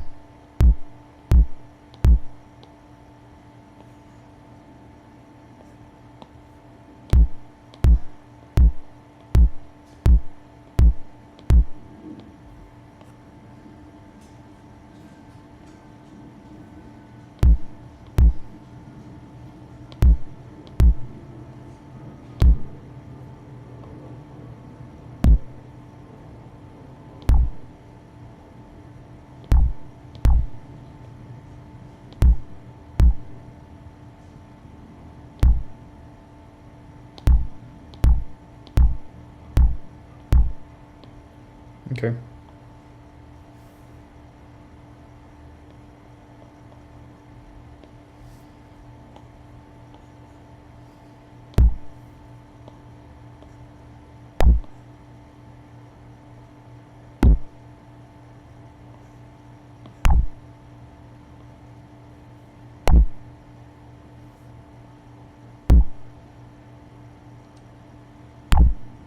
So there's some kind of phase rotation that's happening here, and I think that's from the ring shifter, so let's try that.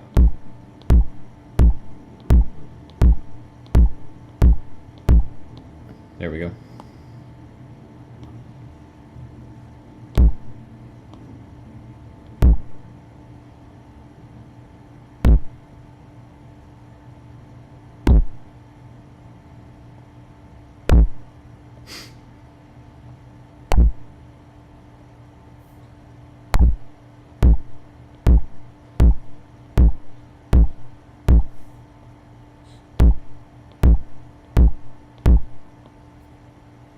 Well, we at least got a kick, right? which is pretty funny.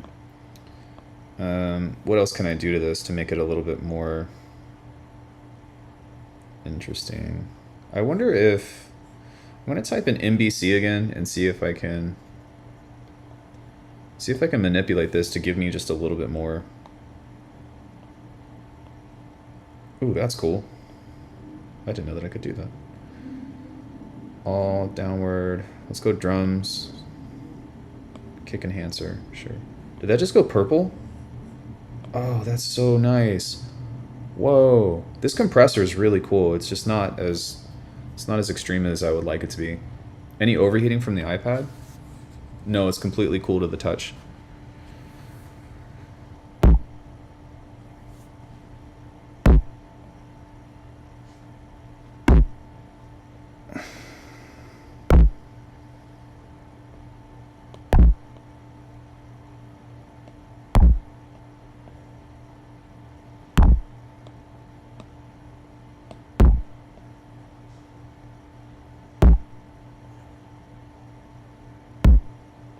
Hey.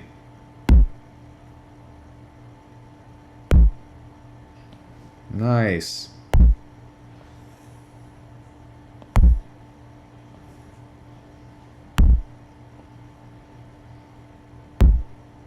Okay. So, and I don't know if this actually sounds like a good kick or not. I can't tell, but it sounds okay in these shitty headphones. So, take it with a grain of salt, but it sounds better to me. What was I going to do with this? Right, I was going to add an exciter.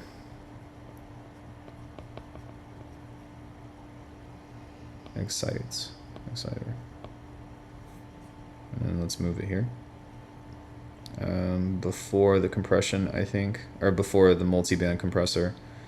So, I mean, yeah, you know, I'm doing some dumb shit right now and some way overkill shit to try to make stuff work, but this is a deep down and dirty dive into like, yo, I'm actually doing real sound design.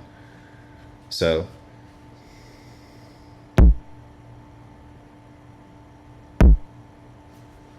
there we go.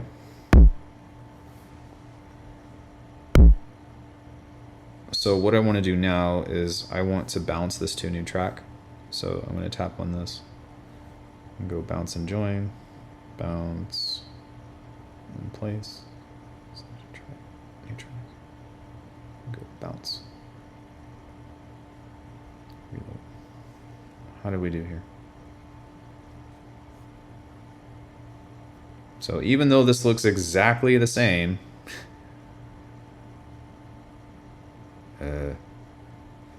maybe what I can do now is unmute this for one, and go here and go to switch all the plugins to off. I'll move this over this way and move this guy up. And let's see what that sounds like now.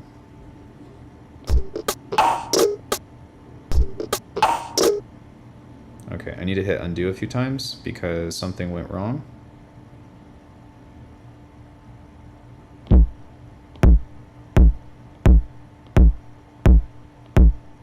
Okay, let's try that one more time.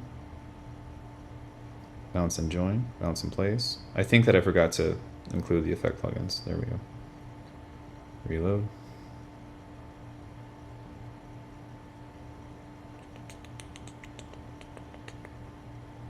So, what happened there, bucko? Did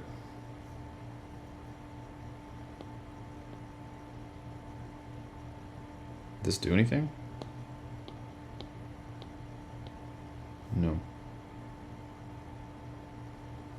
That's not good.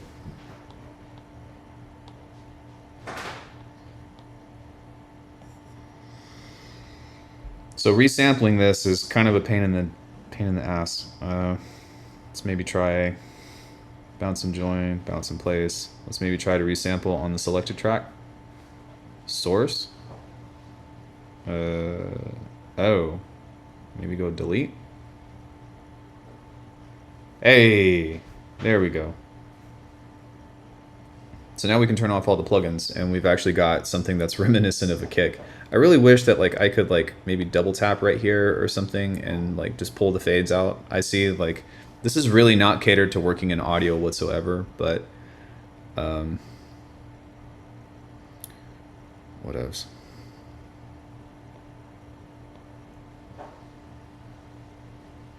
What is this? Does anybody know what this is? Pasting is whack. Undo. Copy.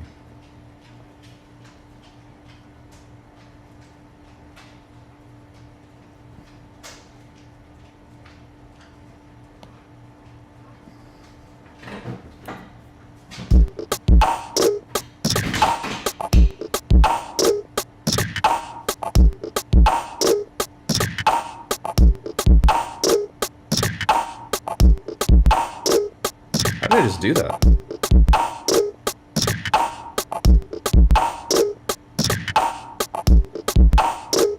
Oh, sick. Okay.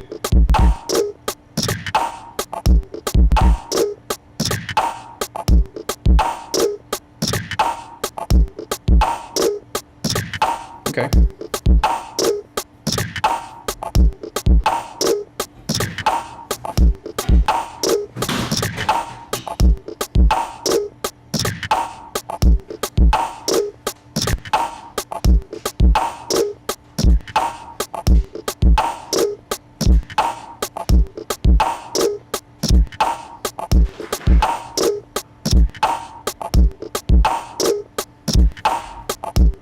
Yeah, we finally got it figured out.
everything? No. Love seeing someone come from random sounds. Always like, make you this, make music, and I'm like, yo, brother, shush up a minute so I can make it happen. Yeah, I mean, it takes time for sure, but we got something going.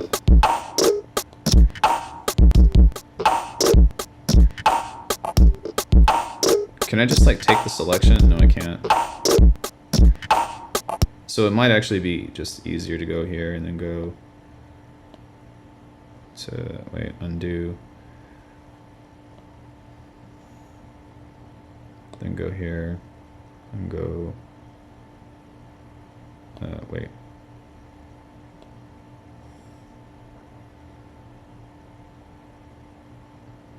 Yeah, it still is wise to grab this. So it's not terrible, but it's kind of just getting used to how to do this shit. So now I'm gonna grab all these, and I want to say that these are deactivated or something. Are these muted? Oh, I think, yeah, I think this channel is muted. Okay. So for the first half, I'm going to delete these. 1, 2, 3, 4, 5, 6, 7, 8.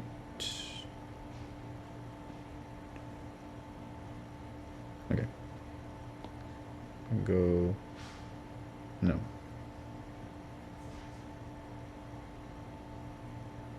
Delete. And then I'm going to grab these guys.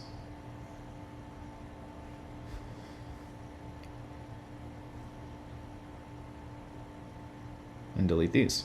So we've got 2 different snares to be able to pull from.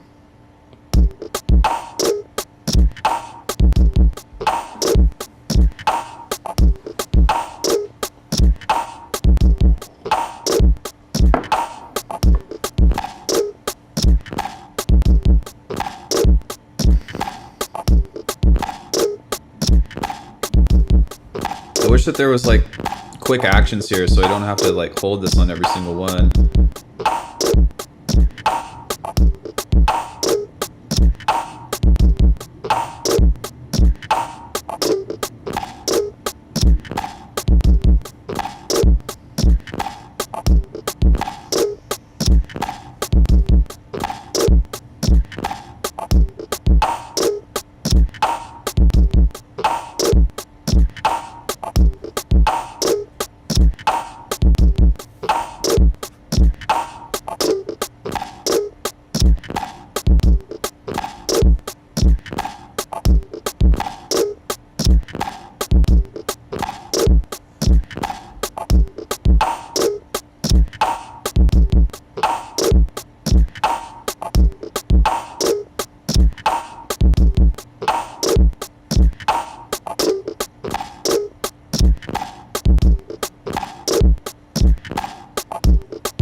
Shit, I think I fucked up.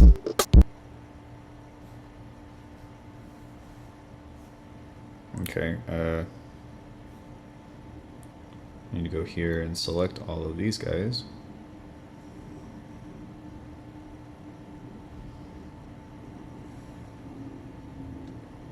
There we go.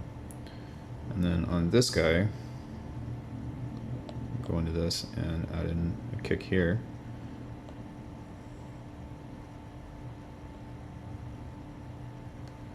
Pull that there.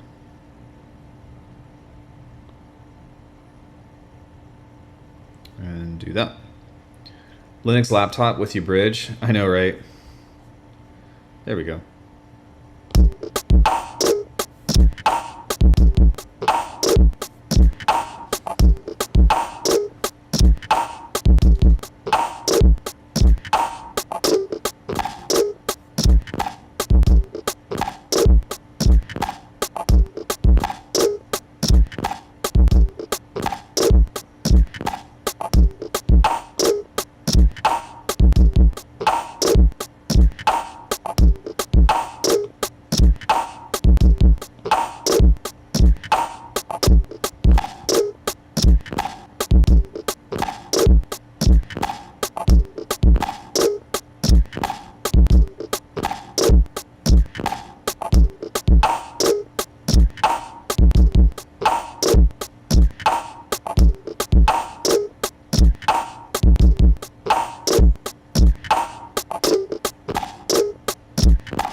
curious as to what's up with this. Because I thought the snare sounded good at first, but something's going on here.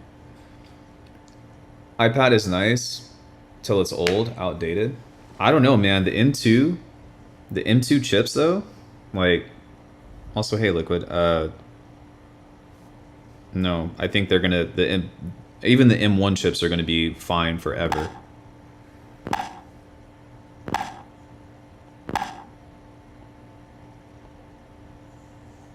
Not forever, but you know what I mean. Like when it comes into making music and stuff. Oh shit. No. It should be fine.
Maybe what I can do with this is, nope, you can't. You can only add a sub, so that sucks, but that's okay.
Yeah, I think that this compressor is too heavy.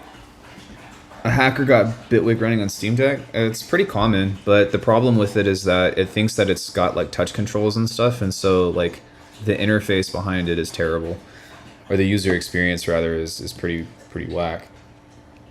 I think that for this in particular, you know, the whole point is not to get Bitwig going, but like, or Bitwig portable, which would be great.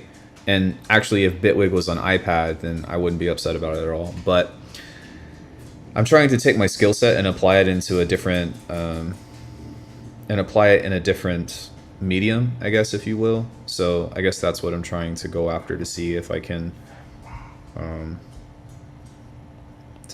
accomplish. Bush, how do you mistake a? That's a. Oh.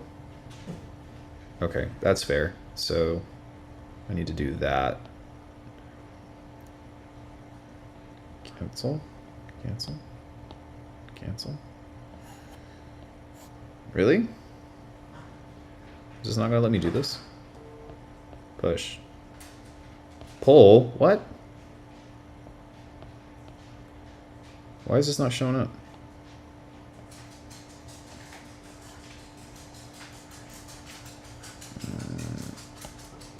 I don't remember who makes this.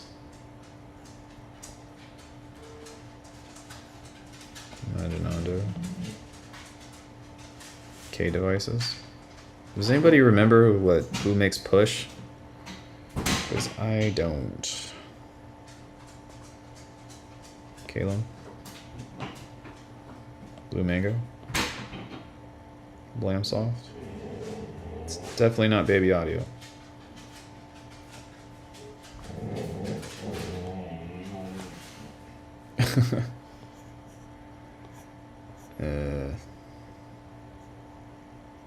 GSDSP. Phonic. Nope. Nope. Pulse switch. Tone boosters. So this actually isn't letting me add in this effect on here. Let me remove this. And look, maybe I can just use regular side, like a regular sidechain on this instead. So maybe I can use this as an input, or sorry, a bus, kick snare, kick snare. Minimalism. Berlin, Germany makes push. Yeah. Yeah. Let me see if I can adjust this, and let's see what we can get to maybe see if we can get some clean side chaining.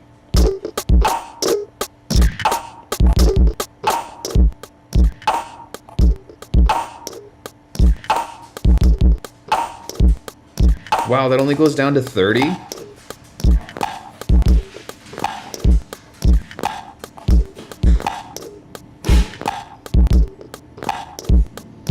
Really?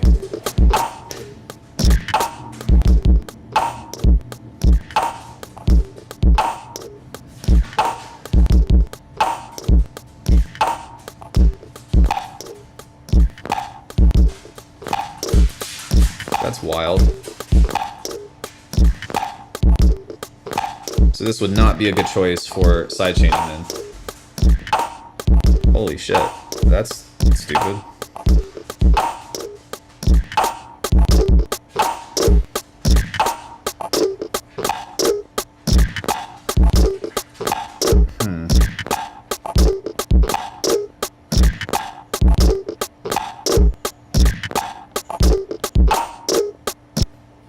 I might have to get... I'm really considering getting the rest of the FabFilter stuff because this is kind of a strange issue. I might just move on here in a second and just throw some bass on this and stuff and see what happens after that. But yeah, as you can tell, the process of this stuff is extremely slow. Audio modern. Wait, could I sidechain with push? Hey. Hold on one second. Replace.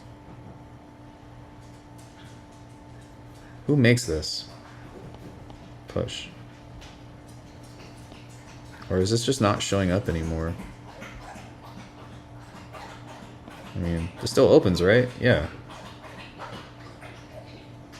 Who makes this plugin?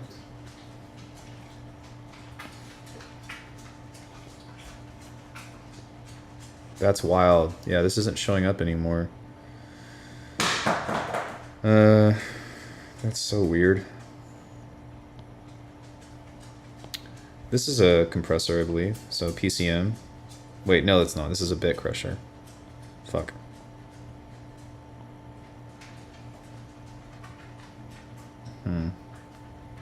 Predicaments. She was drinking. Alright, well, what else do I got? Elf Audio, Imaginato, Nessie. That's funny. Plug into the knock, scalar, Sonosaur. Oh, I just looked at that. No. Ramboss. That's Fluss. I didn't know that the same person makes that. Blamsoft, Audio Thing, Audio Modern, Audio Kit, Rack Reverb. Ugh, man. Dynamics processor. Blue Mango. Multiband, parametric EQ. Beep Street. Bandit. GSDSP. Phonic. Yeah, I pretty much exhausted all these devices. So let me quit out of this and see if I can maybe save or like get that push to come back up, because I want to see if maybe I can get this going. Push. Why doesn't this show up? Push me.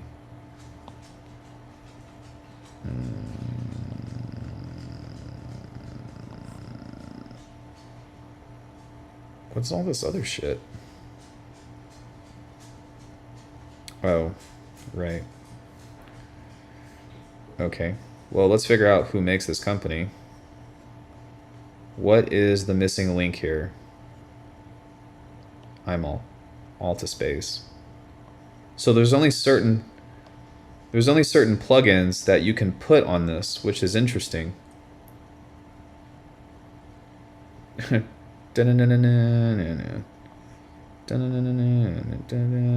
Okay, Kymatica. All right, got it.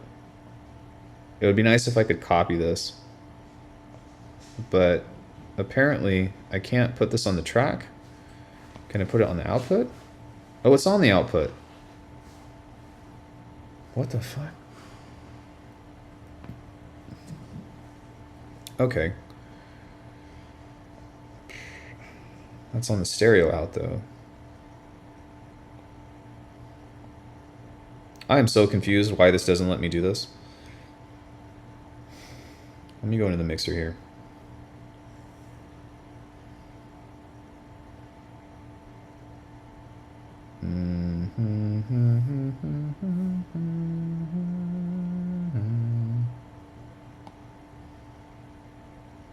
Can I just like...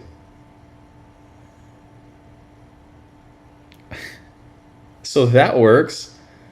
What the fuck? It must be a bug. That's really the only... That's the only thing that I could think of. But, okay.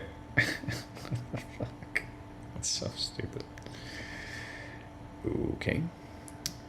Let's open this up. And let's see if I could sidechain this bus and go kick snare. And let's see what we can do with this as one of these guys. So threshold, we're going to set this to no auto gain. And what we want to do is, yeah, this has a super fast release time. That's great. Okay, sick.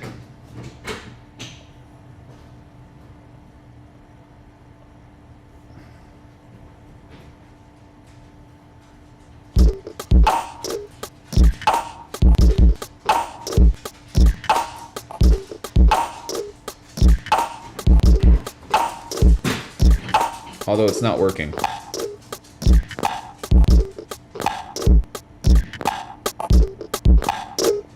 Now it's working.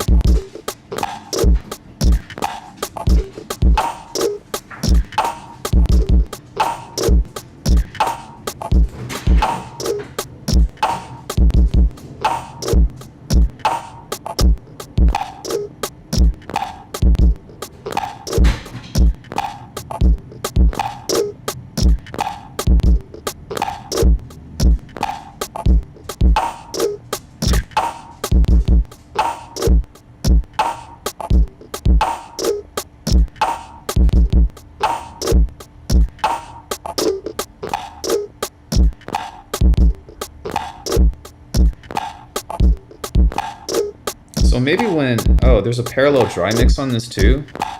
Interesting. This sounds way better now, though. I'm so glad I got this thing. It sounds really good. So, yeah, that works. Now, let's design some bass. It took me 2 hours to make a fucking loop. Oh my god.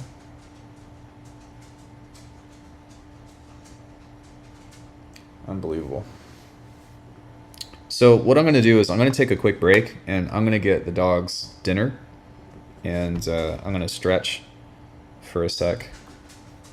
All good. It's a new format. Yeah, it was still fucking 2 hours to make a loop. Jesus, Ian. So we're going to go into BRB. I believe. I know, puppy. I know. We're gonna give you food. He's like, please feed me. So let me go back into this real quick. And can y'all still hear me? No excuse. Let's play a few tunes. And then it should only take me a few minutes, so everybody just chill out for a bit.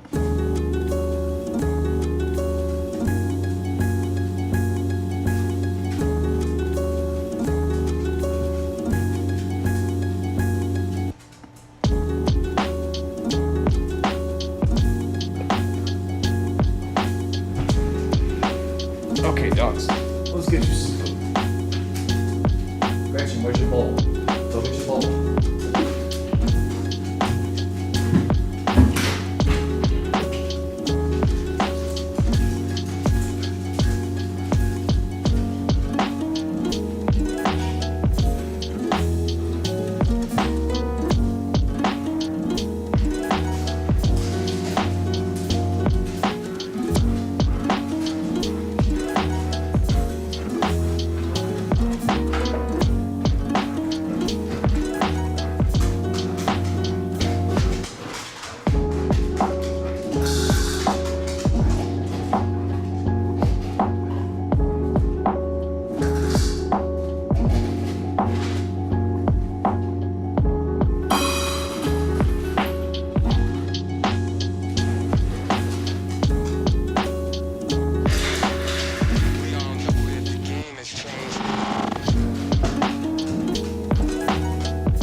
Speak. Speak. Nope. Sit. Sit, Susie. Say. Sit. Speak. Bro. Speak. Shake. Nope. Down. Alright. We'll work on it. Sit, baby. Sit. Don't kill me. Charlie, come here.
This tune?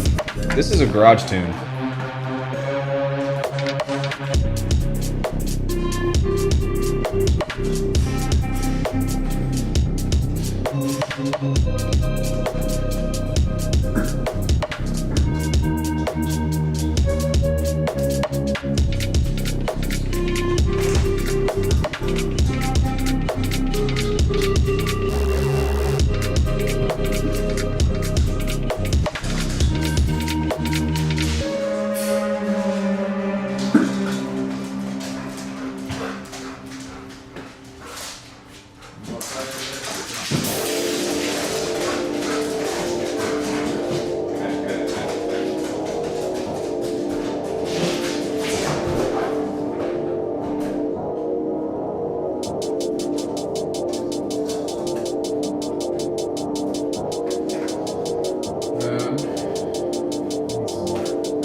what a lot of people have said.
Okay.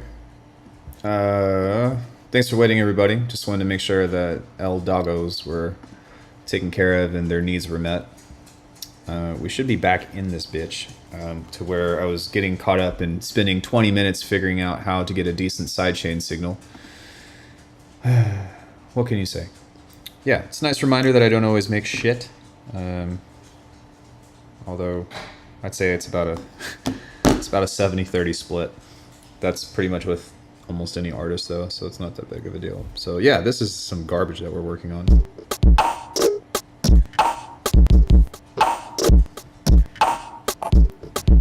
So I guess we need some bass or something now, right? Or maybe what we could do is try to open this back up and see if we can find anything else in here that could be like some cool rhythm. Oh man, I made plenty of shit.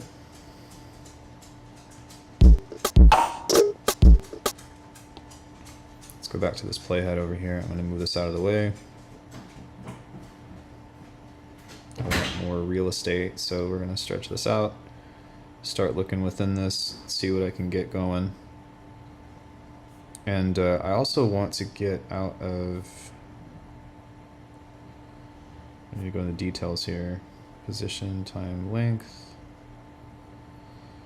Let's switch the timing here to rhythmic or so. Decay time? Why does it do that? Dude, no. From here.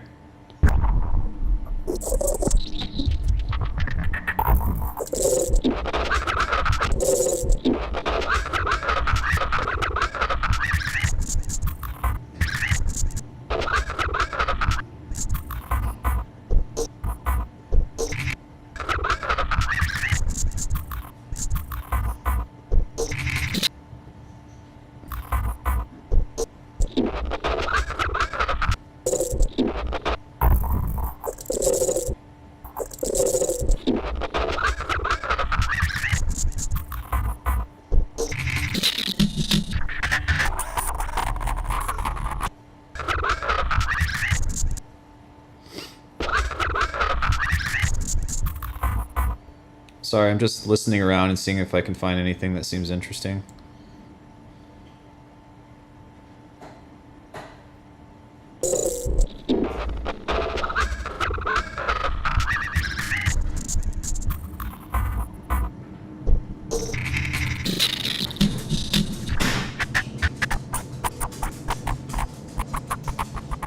There we go.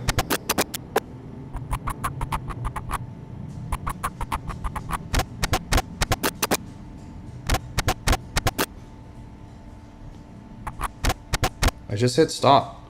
Stop it. Oh my god.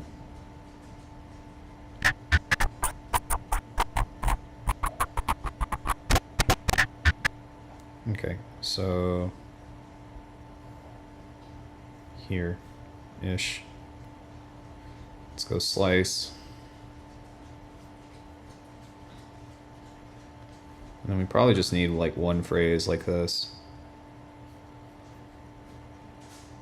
Let's go ahead and copy this. Copy. Move it back over here now. and create a new track. Audio. And maybe when we get to here, we can go to this guy. Paste. Why is this muted?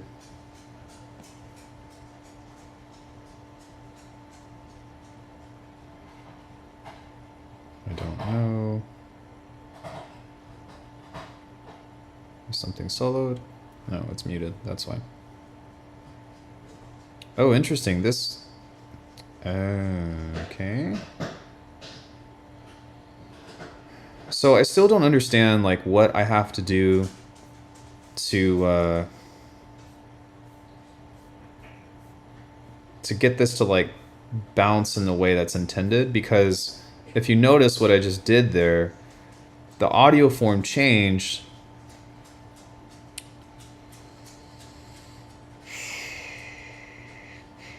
But okay, there we go. Yeah, okay. All right. Now let's go here. It's so strange. And we want to go to 123 and go to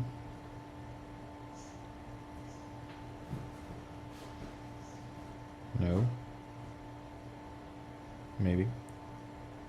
Why does it say select all? Select all inside cycle? What? What do you mean select all? What the fuck? Did it not copy? What in the fuck is going on?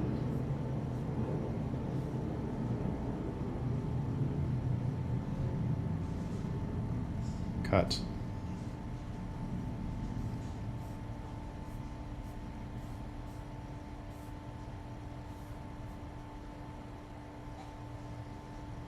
Thank you. Fuck. Is the audio recording with post effects? It is.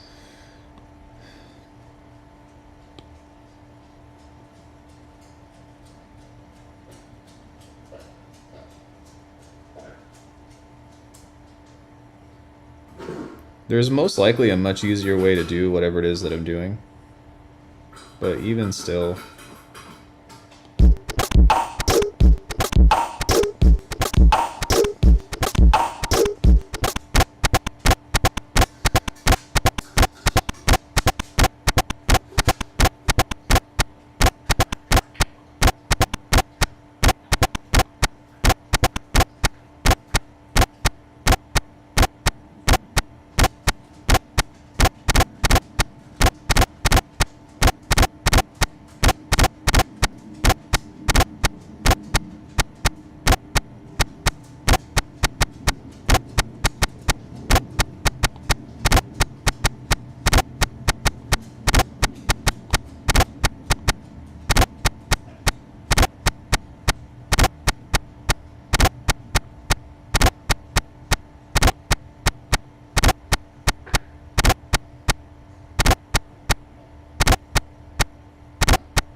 Interesting.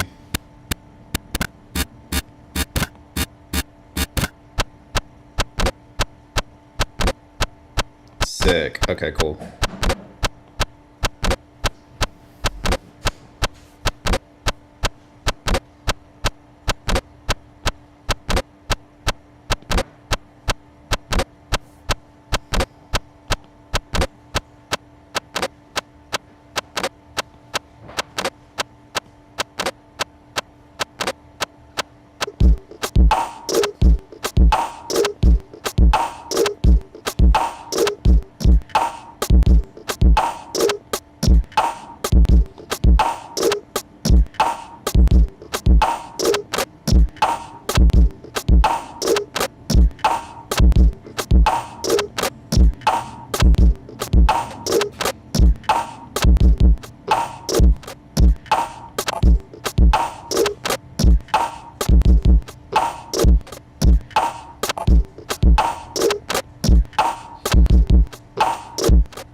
Oops.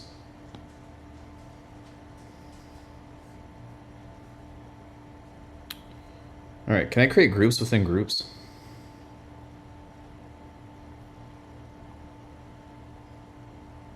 I can. That's nice. So let's get these in here.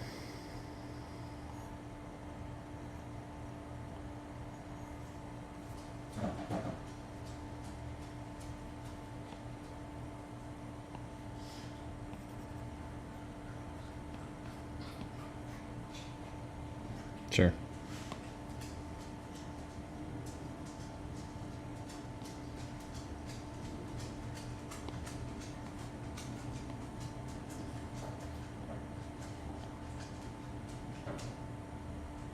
I wish that there was some kind of indicator that told me what, if, like, whether or not it made it into the group or not, but whatever.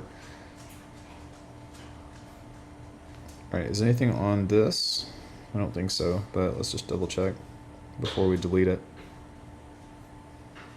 No, so we can just get rid of it. Okay, let's make a base patch now. I'm probably going to keep it relatively simple, so.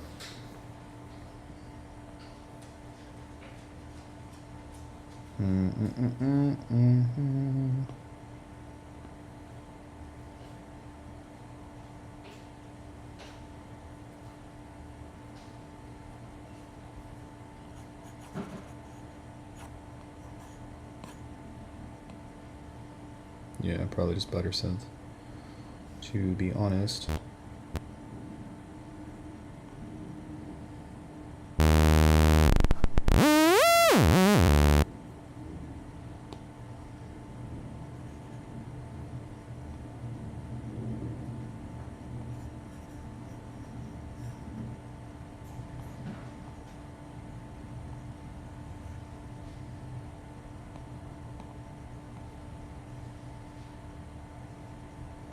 I still don't quite know how to.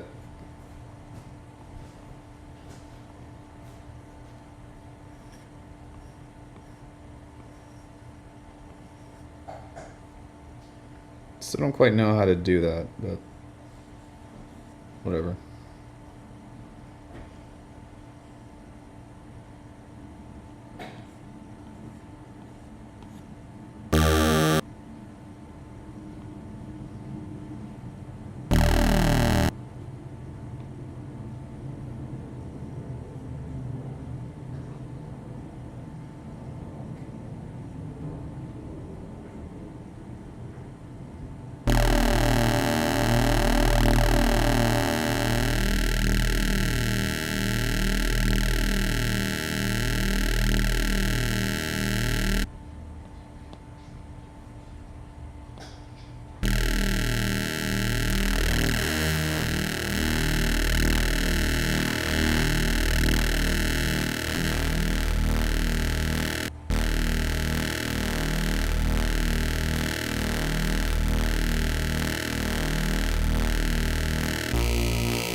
Going to clear all these out and just try to make this more of a sine wave.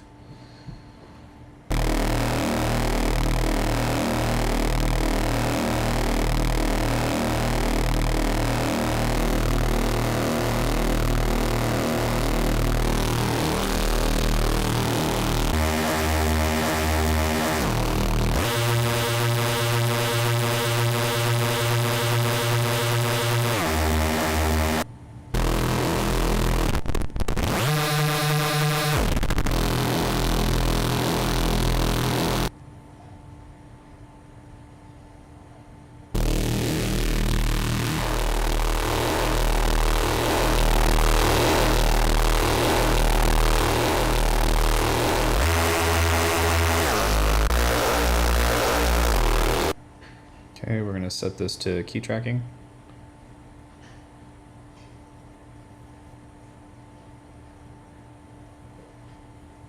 Let's go into the control here, into the matrix, and there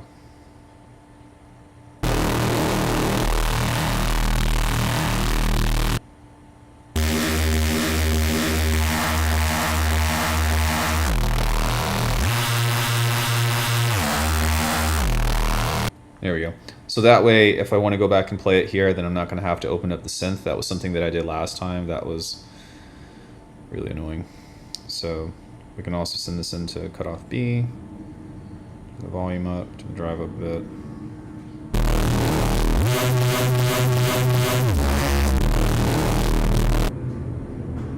Sick.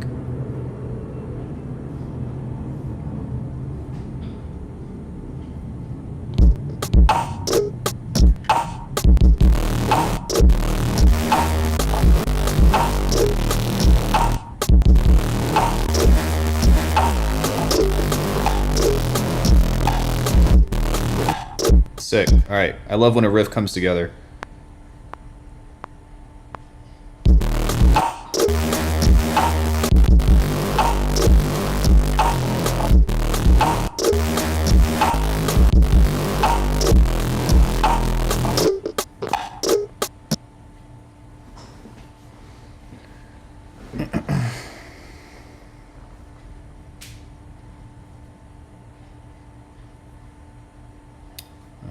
So we'll get into some editing now. And maybe I can just quantize all of these. How would I do that? There we go.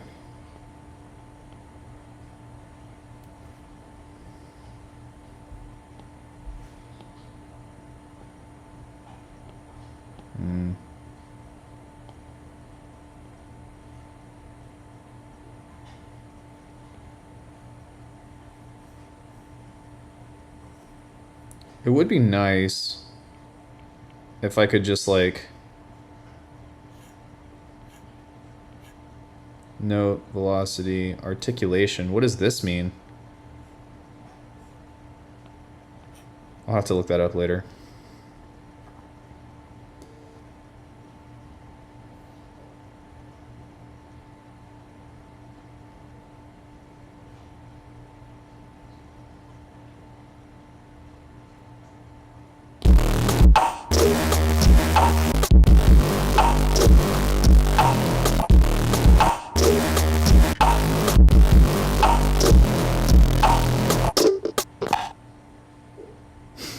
Okay, sick. I'm not going to spend too much time on this per se, but what I would like to do is maybe open this one up and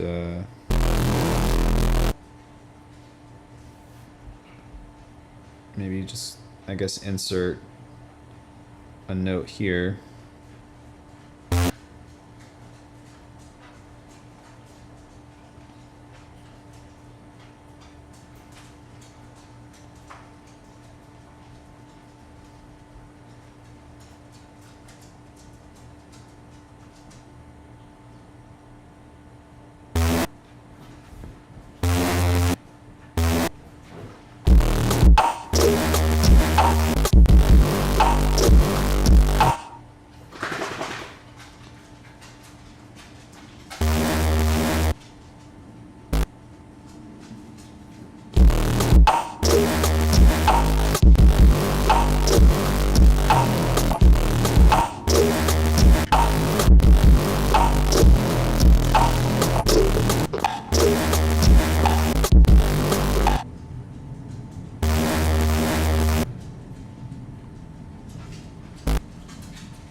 Actually, we'll probably just delete that.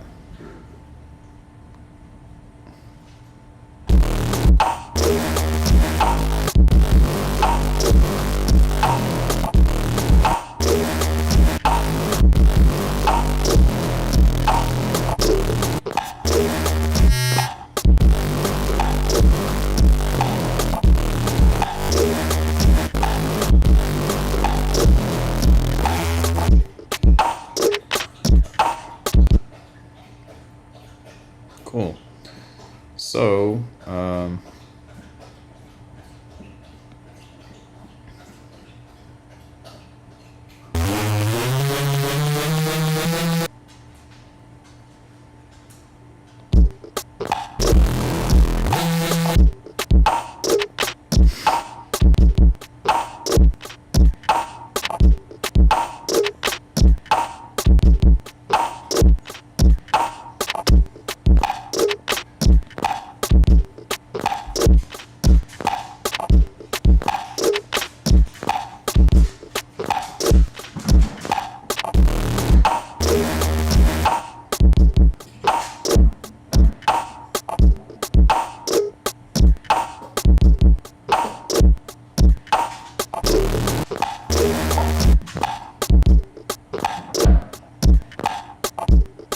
yeah.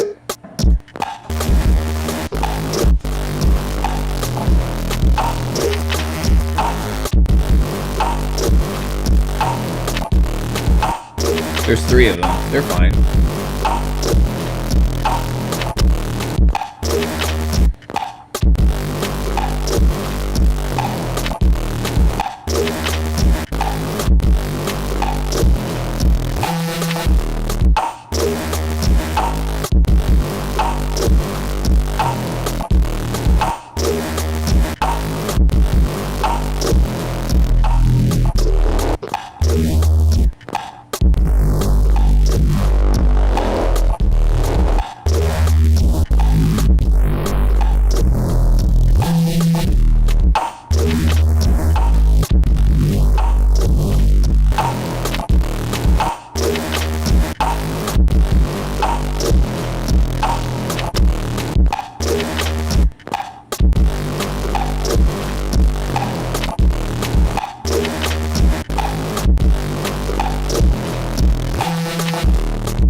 Man, I could not write with this thing.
go ahead and add a fugue machine.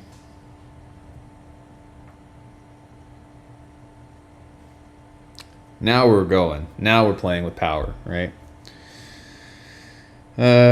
So let's go to Phrygian. D sharp.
Is this it?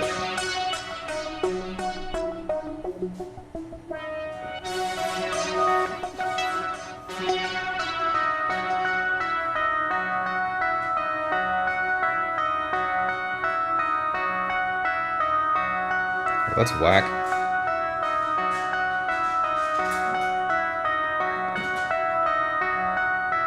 Actually, no, there's a physical modeling synth. Actually, yeah, that's fine.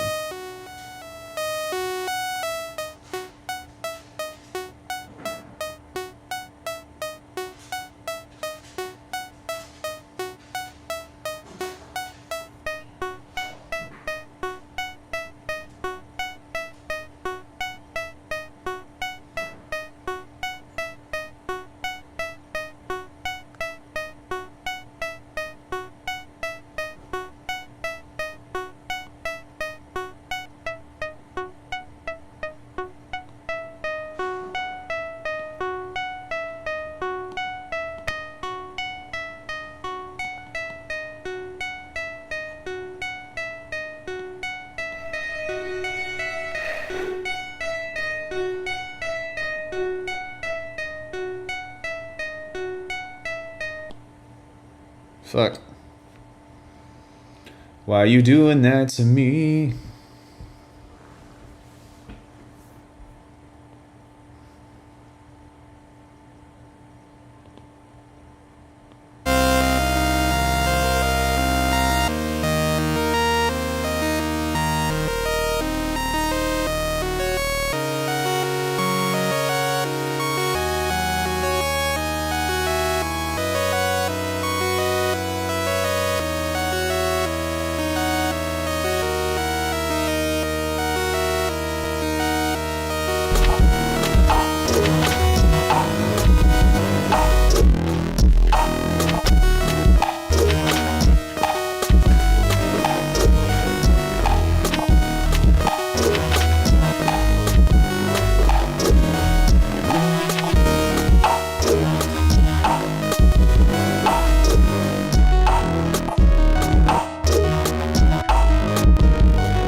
Yo, thanks, Jason. Appreciate the follow.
So what I can do is grab this and go bounce and join, bounce in place to a new track, include the effects,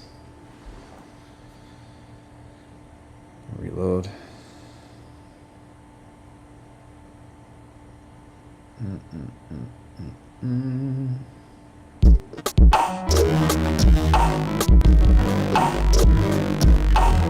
All right, so that didn't work.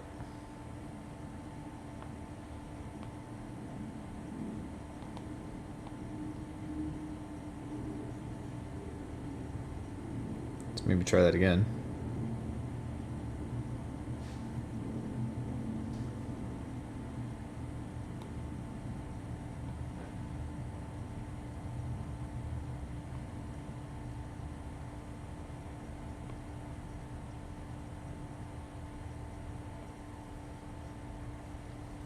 Yeah, so this is having a hard time figuring this out. So let's go ahead and send this to a bus.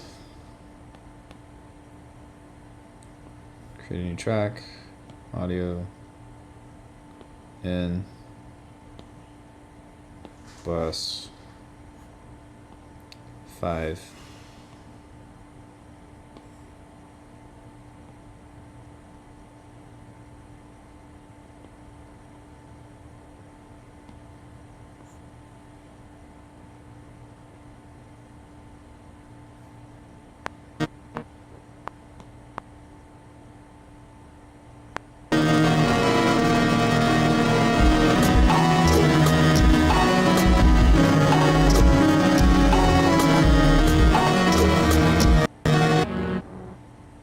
Alright, I don't know what happened there, but okay.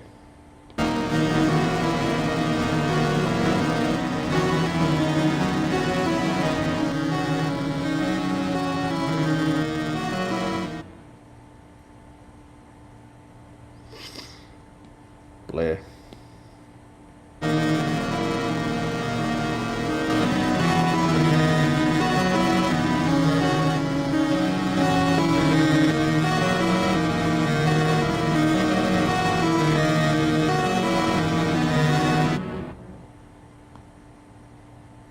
Wow, did this reset itself? I think it did. Why?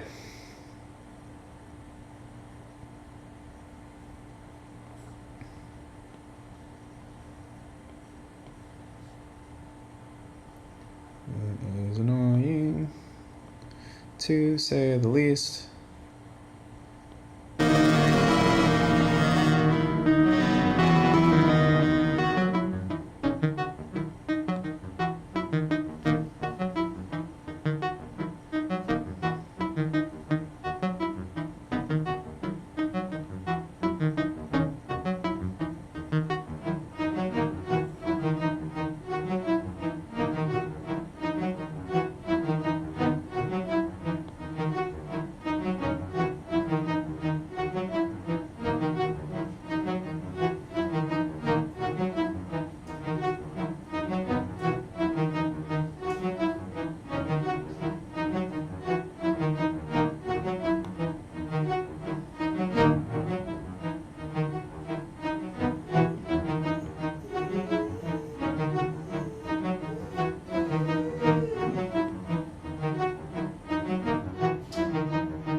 It also looks like this reset itself.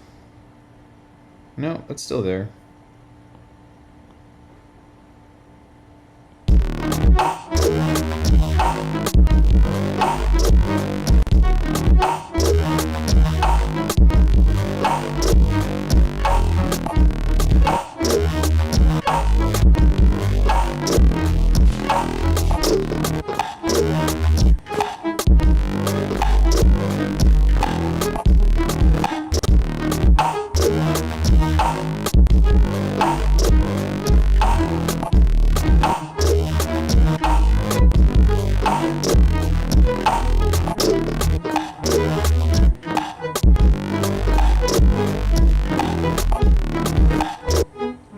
hella out of sync.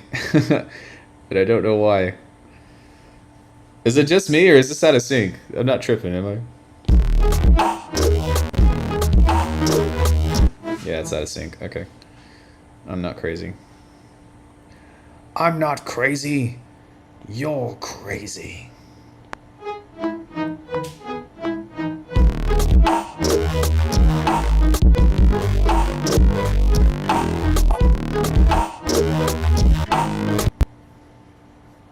Okay.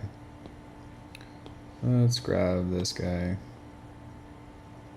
Let's go ahead and grab this dude and switch off. Turn this off. Turn this off.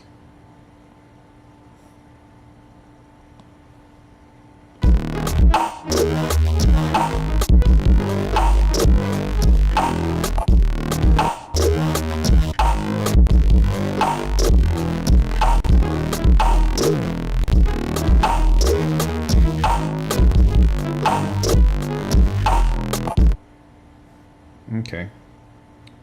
So now I think that we can adjust the gain of this a bit, if I can. I think I can.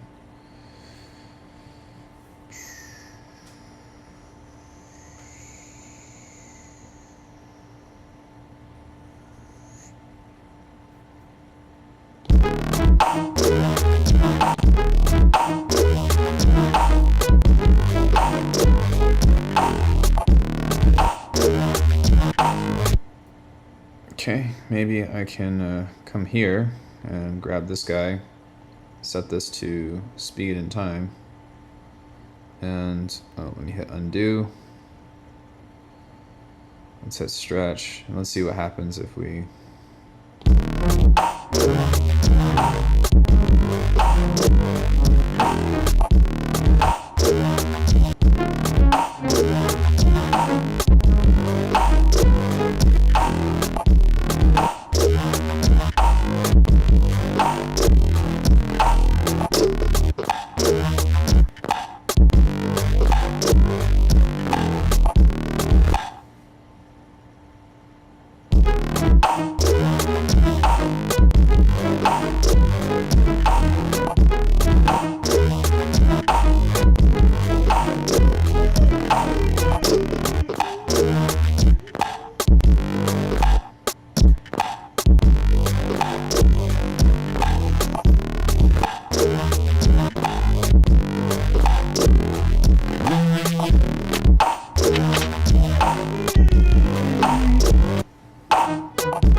Do I have a physical modeling effect? I think I do. What's wrong, Gretchen? It's okay. She's looking at herself in the reflection.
Gretchen, you're looking at yourself in the mirror, babe. Where is this? I really need to memorize. Whatever, we'll use a shimmer. I forgot I have that.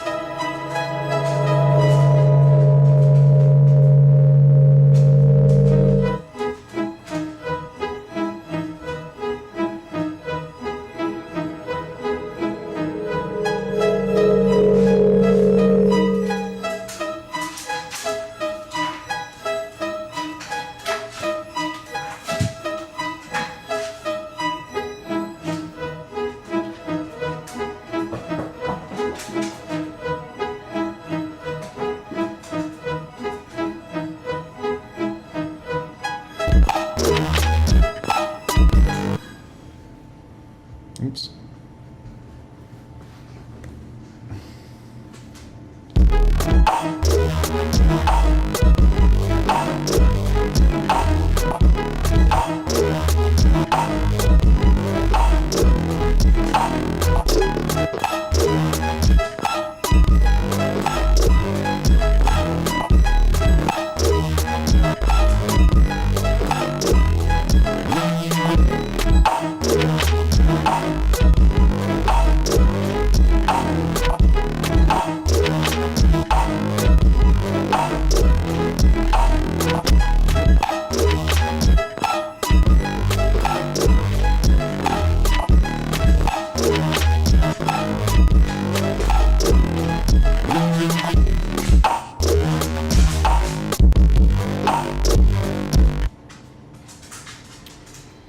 Let's duplicate this.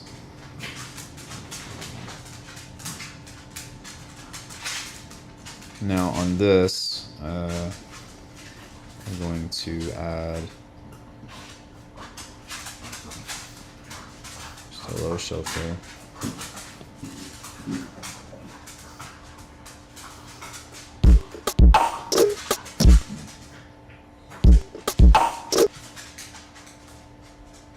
Buggy.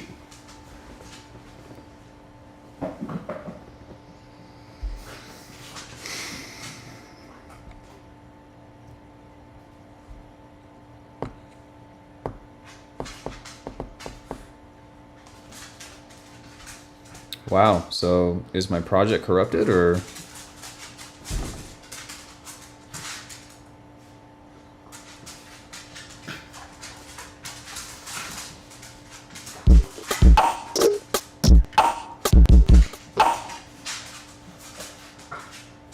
Oh, ButterSynth is super unstable. I guess that's what's going on here. Is that this is not playing nicely. Okay.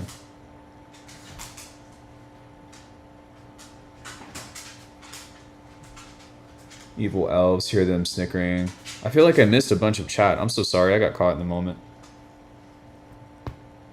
Oh. Ouch.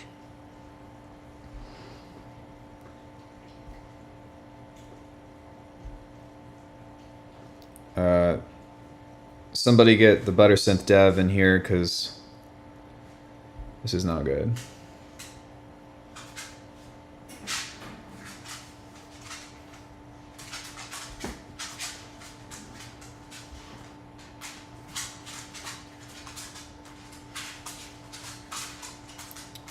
Okay, I'm gonna back out of this and then come back in. Bass okay? You dozed off? Oh, yeah, the ButterSynth is just being...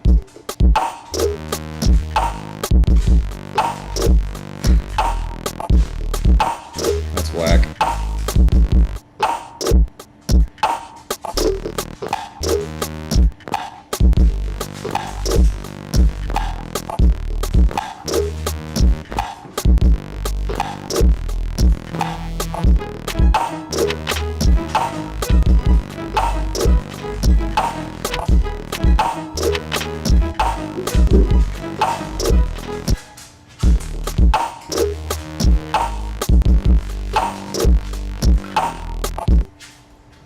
So unfortunately, the bass patches that I made are lost.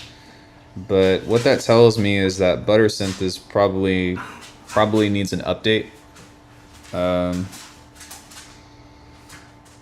Which sucks because it's crashing logic quite a bit, and I hope that that gets fixed. I do think that Buttersynth is probably the best synth that you can get your hands on, as far as like just a synthesizer that has a bunch of stuff in it. I guess you could use like Synthmaster 2 or something, but I don't really like Synthmaster just because it's whack. So what happened here though? No sample loaded? Okay. Factory. Alright, well, it's not going to take me that long to redo this. That's just annoying. So, is all this other stuff? Yeah, okay. So really the only thing that I need to do is to just make a new thing like this. It's frustrating, but whatever.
Doing anything?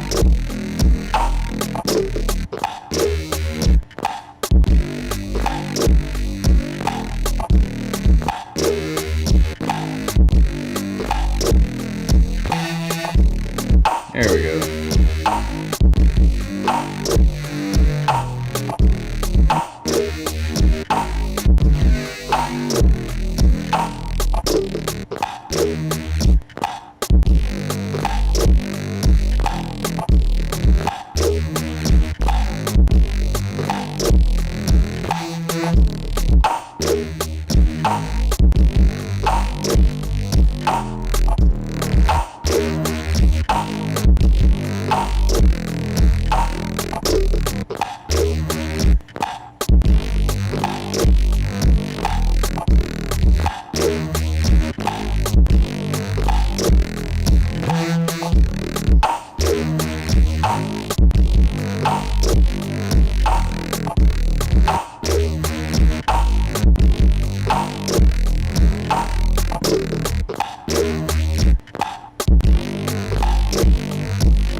There we go.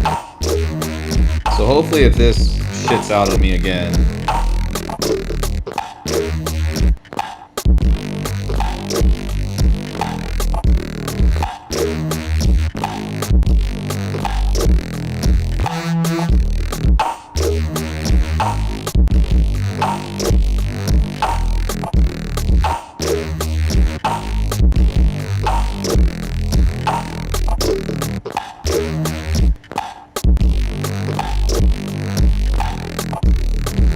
bruh, come on.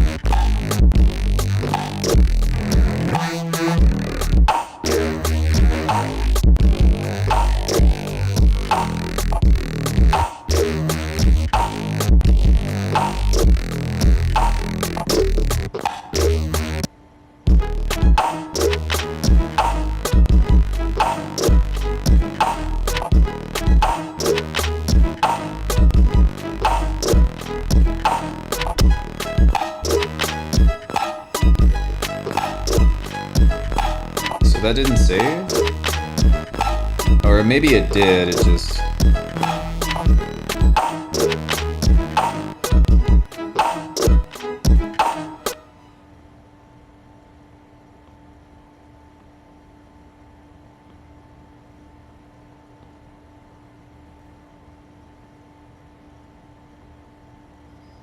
Oh, so that's what happened. So if you disable it, that's probably what happened with push as well. Did this disable as well? It did. So how do you fix that? Because that sucks.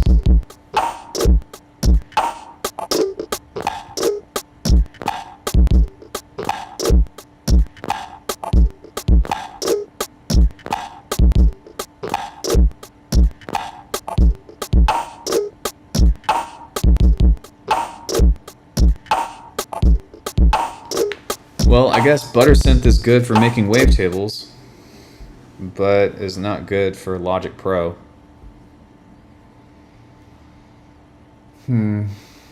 So what other synthesizers do I have?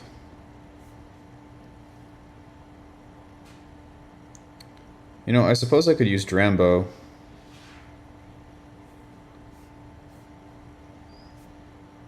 That's just annoying.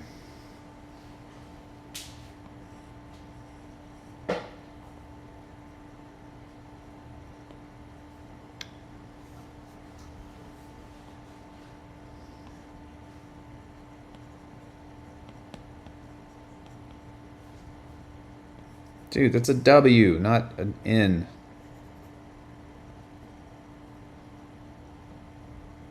Oh my god.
Okay, so now let's go ahead and can I copy this? I think I can.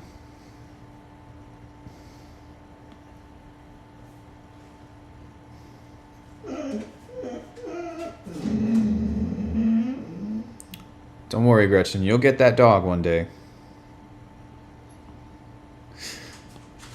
You'll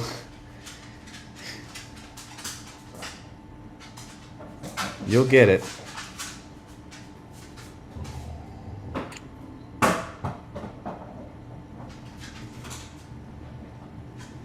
Okay.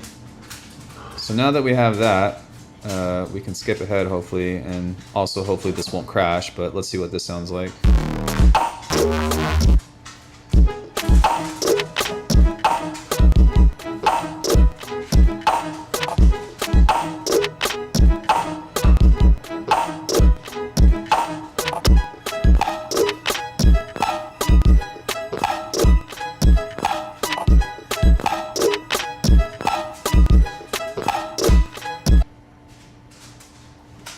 Was this doing anything?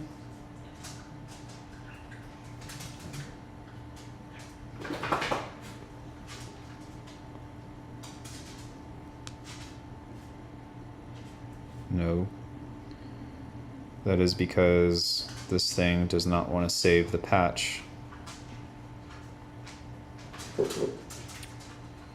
So let's save the patch. There's a lot of bullshit I'm putting up with on this. But the thing that is interesting about this is there we go.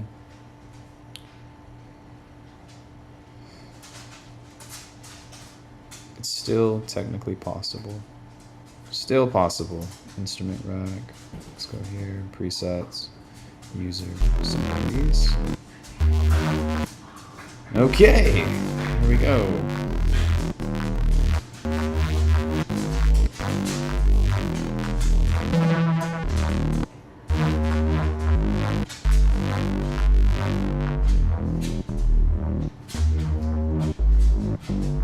Now I really want this to sizzle, so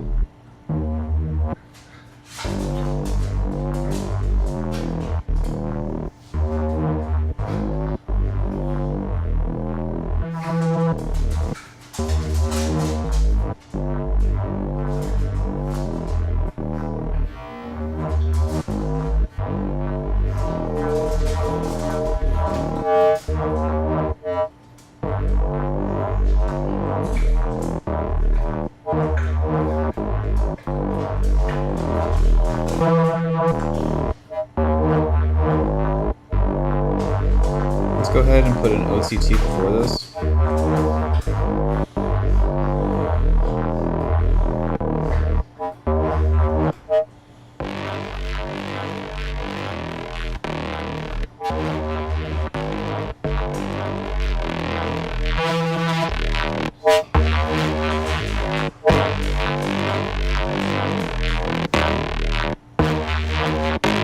Oh my god, it's already 9 o'clock.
This is so bad.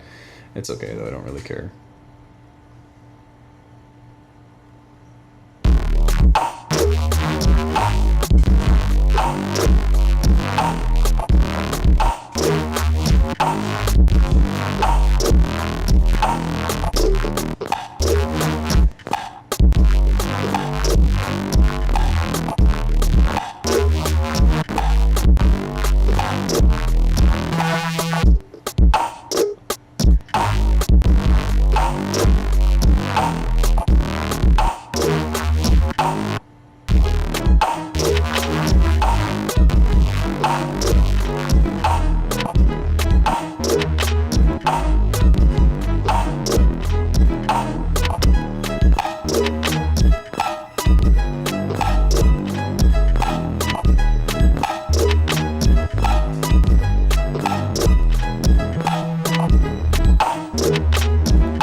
Yeah, I mean, so as far as being able to actually create something.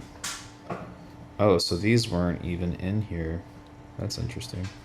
Well, that might be helpful to actually put these in there. Or were they? Now they are.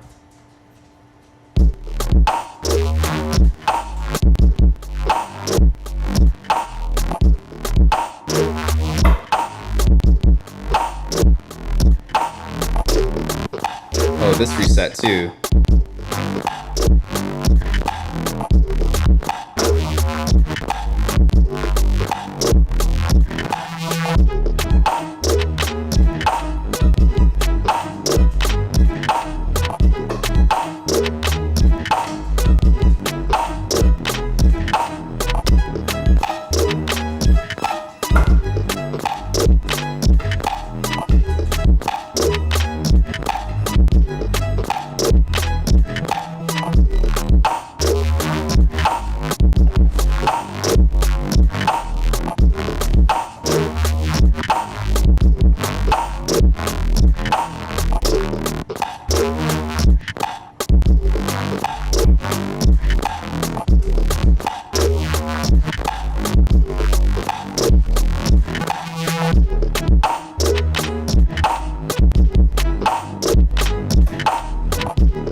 So yeah, I guess we could get some neurobase in here or something, and I don't know, do something else of the sort. It'd be nice if I could select everything in here, because as you can see, we're getting some weird colors.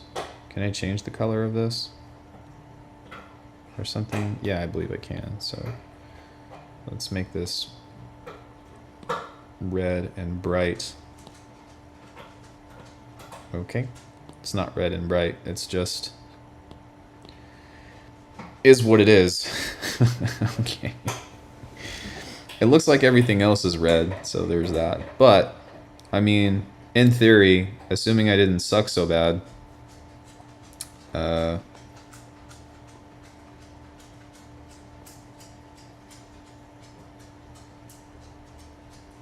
it'd be nice if I could highlight everything, but I guess you can't. But what would be useful is highlighting the biggest stuff, like this, and then moving that over. Okay, undo. Copy. Is this everything? I hope it is. And then move that on over. I didn't mean to do that. Come on, man. God damn it, stop moving. Bruh.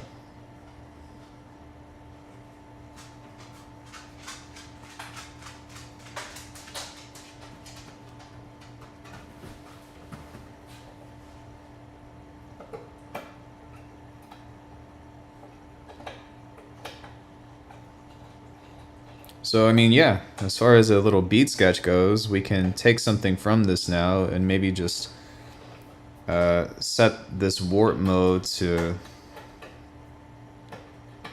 or rather this track, to change the slicing here to maybe speed.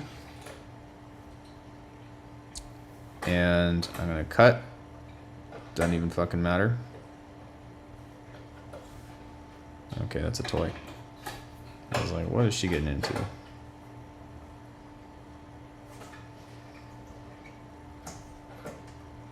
And now what we can do is come on over here. Can I automate the pitch on this? That would be nice. I turn the flex off. Still gonna stretch it out because I don't know what happened here. But I'm gonna go like this. It's still in duplicate mode. Delete. I wonder if this actually has like keyboard shortcuts if you actually have a keyboard on here. But I feel like part of this is to be able to do shit like this. So fade start. Come on. I know you can do it. Fade in. Big ol' gigantic fade. Maybe like so. And now I'm curious as to whether or not I can automate the pitch on here. Volume, main, volume. You can't. It's kind of weird. So what we can do instead is grab a pitch shifter.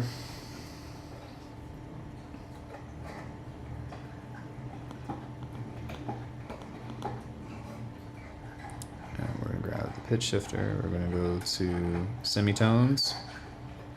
We're going to start here, go all the way up. No.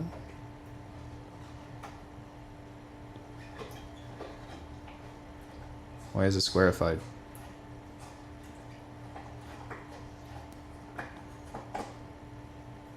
Okay. Lessons? I don't need no lessons.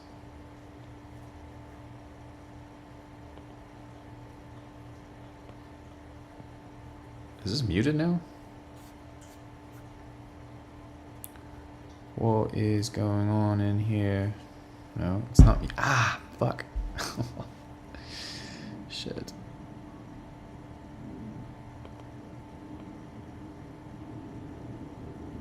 Why are you like this? Brush.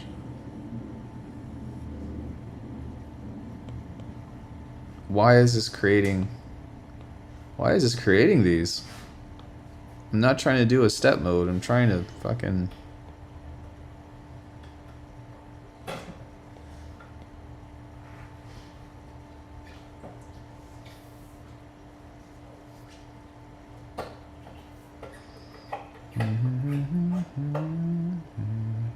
That's so odd.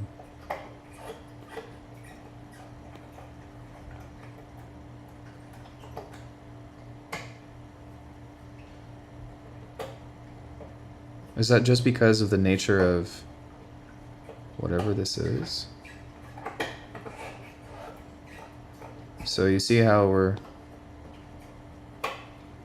creating this here. Select all. Is this a bug? Like, what the fuck?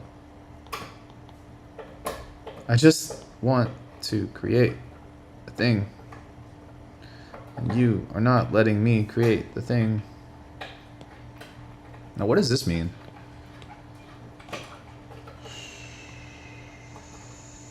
Snap. Snap to grid. Oh. Maybe if I... Nope. Still doesn't.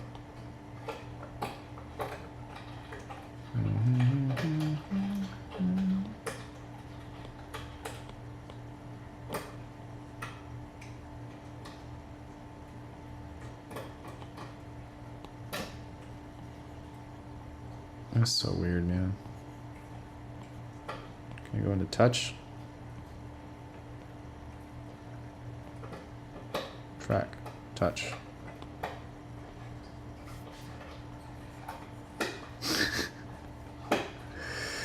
What on earth is with this?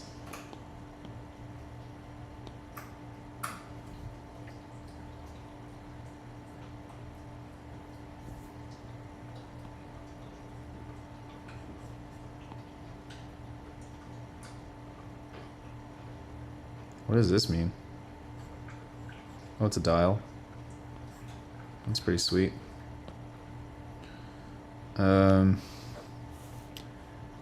Tipper, your favorite? Do what? Okay, so I guess this isn't feasible because I don't know. Let me try to see if I can. Is this going to create this as well? That's what I feared. So with this pitch shifter, you can only move it in steps like this. So that's stupid.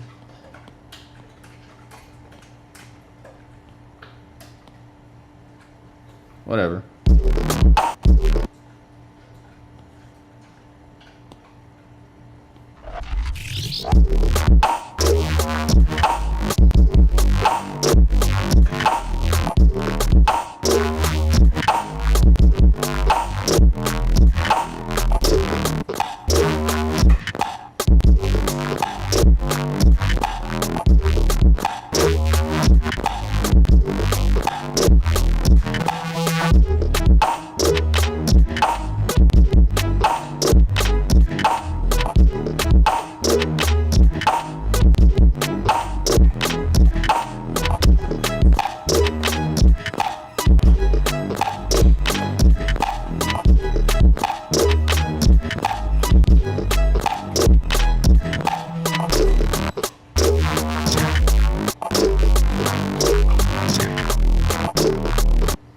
I guess not.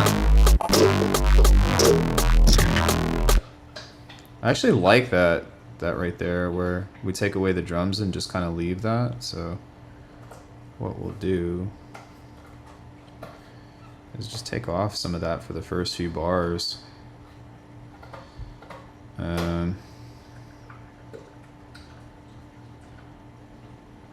Delete it. Delete it.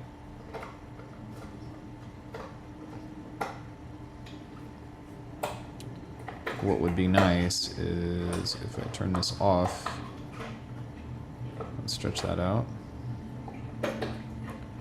Okay. Sure. And then let's reverse it. Is it worth it? Let me search it. I put my thing down, flip it in, reverse it. Is your frippin' nipper? Come on.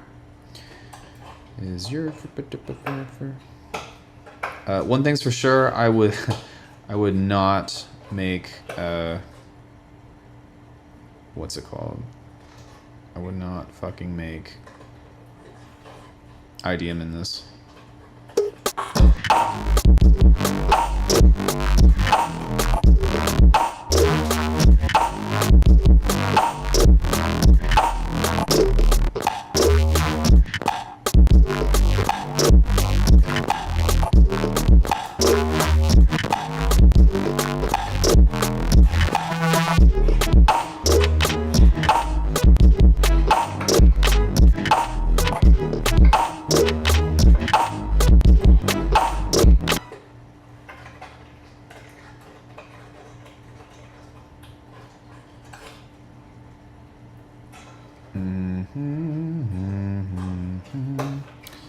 Let's go ahead and fade that out.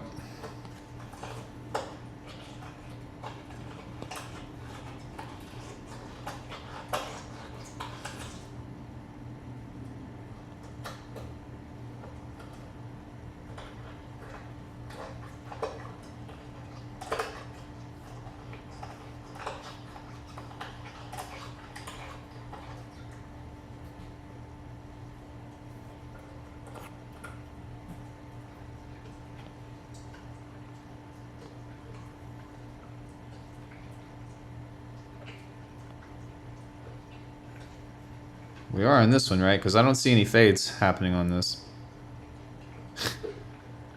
I think. Fade out. Slow down. Oh, that's sick. Fade in. Speed up. Oh, shit.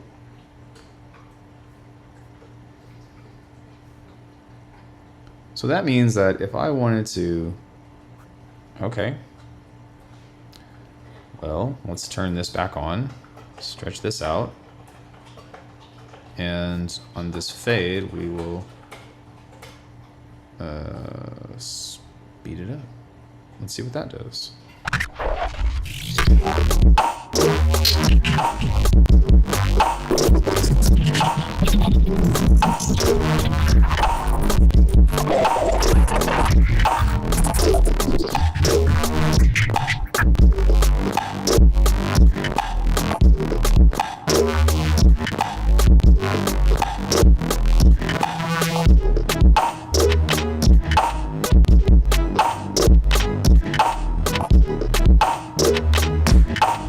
Well, it took me 3.5 hours to sketch a stupid beat, but we sketched a beat.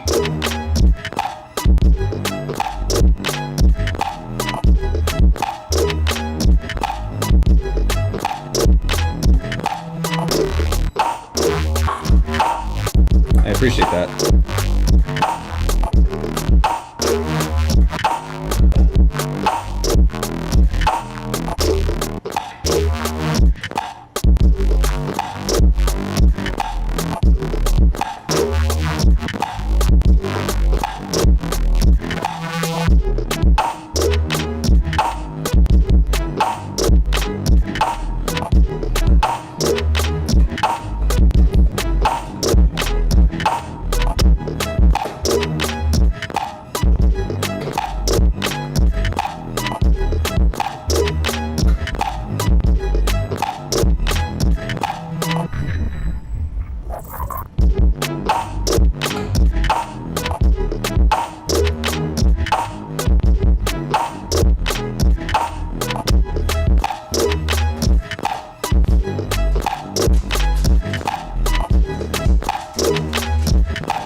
I think it sounds better without it.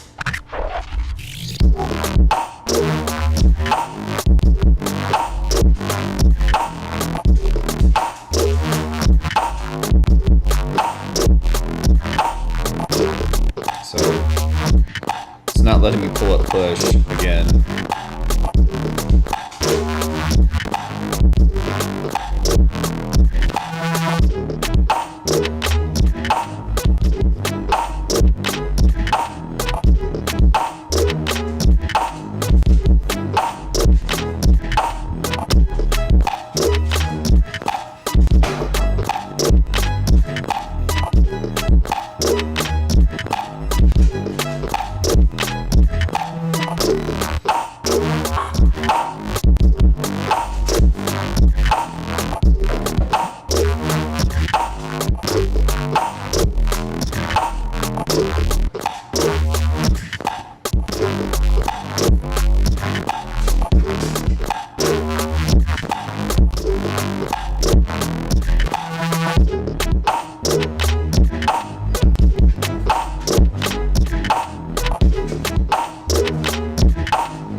guess I could just do this.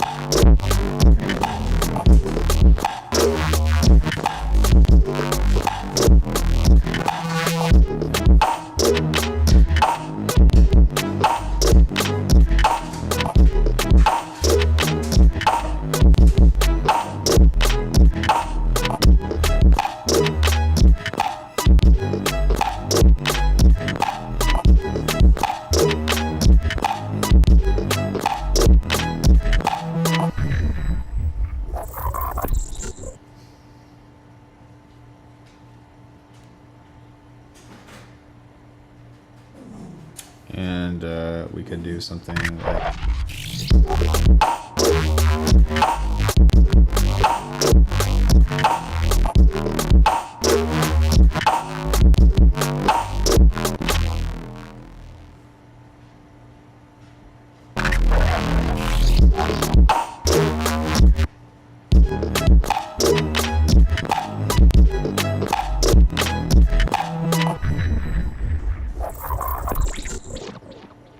I don't know why that's making that do that, but okay.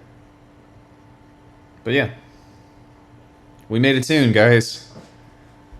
It's nothing really special, but as far as a means of like, can you produce on here? You can. I think that I probably need some, what's it called?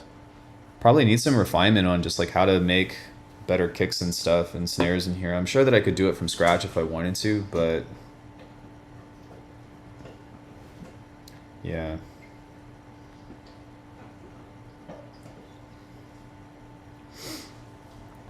I don't know. You guys have any thoughts or feelings towards making music on an iPad? I mean, it's technically doable. I think if I learned anything, I probably want to grab these FabFilter plugins for the PC. Just because... Sorry, I need to stretch. Just because stuff like Timeless and all that sounds super dope.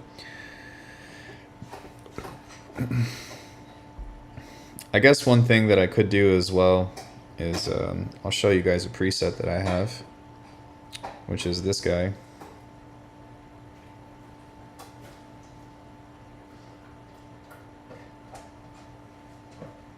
Or maybe not. If I were to quit this and maybe try again, do I think this will work? Looks like a pain in the ass. My dude, it's a fucking pain in the ass. You are 100% correct. So ButterSynth is not loading. Why is ButterSynth not loading?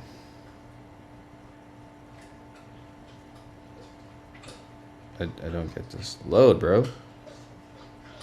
Load. Something load. Come on. Good Lord. Have mercy. Okay, it does load. It just doesn't. It loads, but it doesn't. Yes. Yes. Maybe it just takes a bit. Okay. So, if you pull this guy up,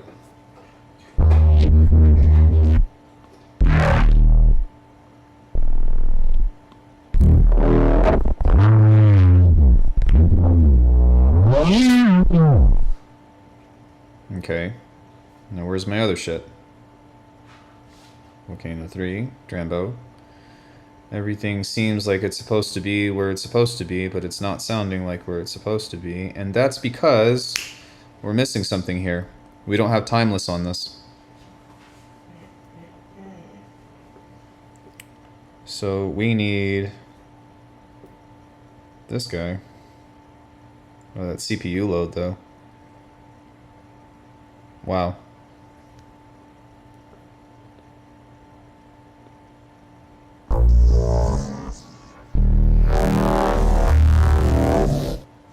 Here we go. This is what I'm looking for. So if y'all hadn't seen this, this is a bass that I made yesterday. is it, babe? What's wrong? Oh, you're still staring at yourself in the reflection.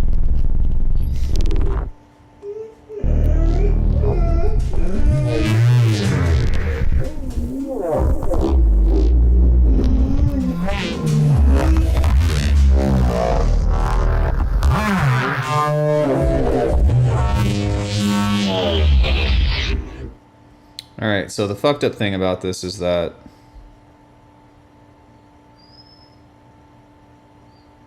this does not load patches that I've saved into this.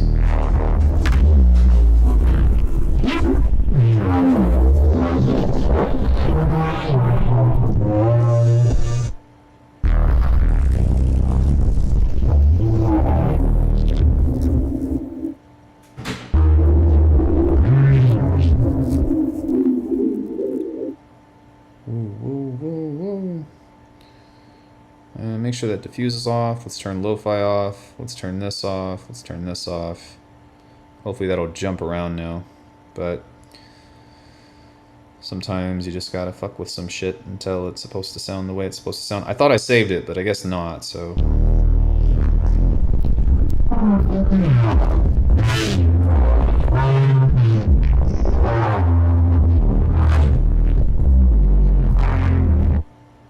Gotta love that mud.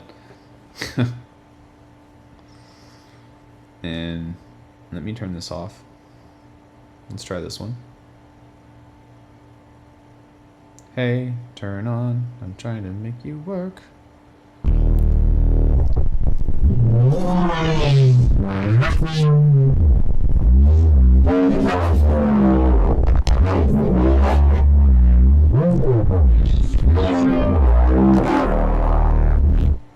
That's the one I wanted. How fucking cool is that? So what I'm going to do is we can set a resampling channel here.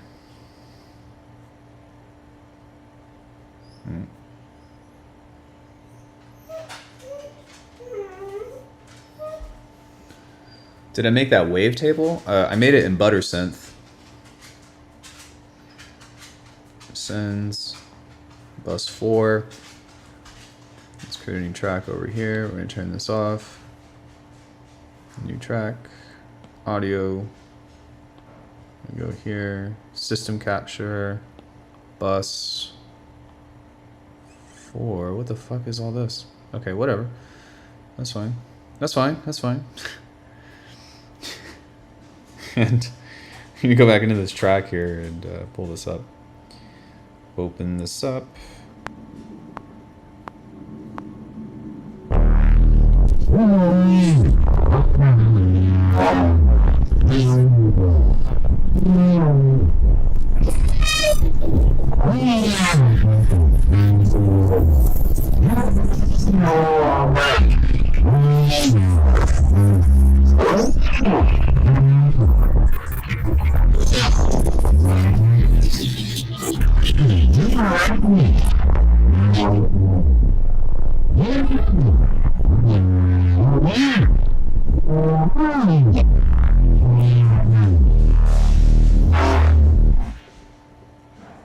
Cool. So can I do this now? Did this record? It did. So now what I can do is I can just go fish through this and open this up. This nice blocky waveform, and we can just start here and listen to it and then pull something out. So what I'm going to do now is I'm just going to delete this because we don't need it anymore. I can turn off recording.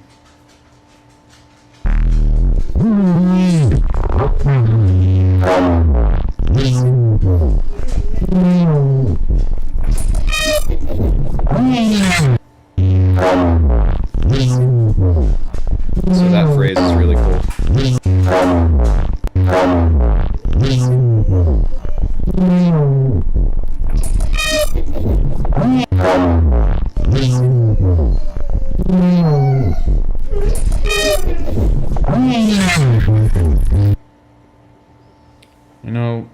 Gretchen, I'm glad that you're keeping yourself so entertained with staring at yourself in the mirror. She's cute, man. I know. I know. Are you gonna get the bad dog? The evil dog is trying to take over. Whatever will you do? So I left a space right here on purpose. And because of that, we can just go right here. Wow, that's almost perfect. Almost perfect. Too perfect. Just kidding. So let's see what that sounds like if we were to kind of just move this over a bit. And then what I think I'm going to do is I'm going to just set this to like -2. These aren't my dogs. I'm watching them. So.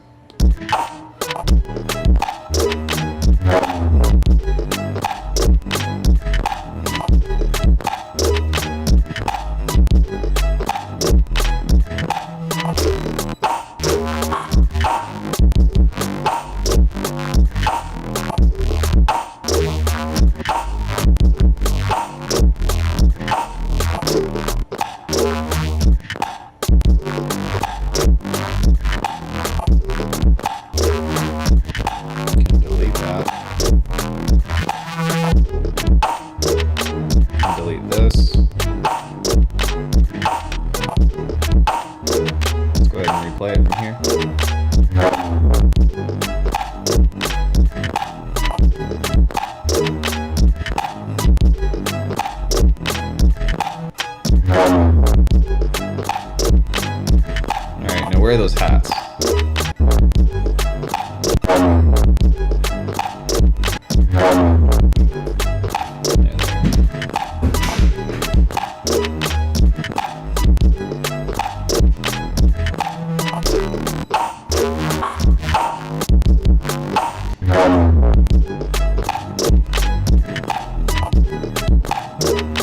Okay, so that sounds pretty cool, but now what I'm gonna do on this is let's add an instance of timeless.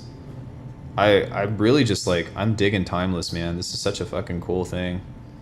So there's a few things that we can do, but what I'm going to do most importantly is no. I'm going to set up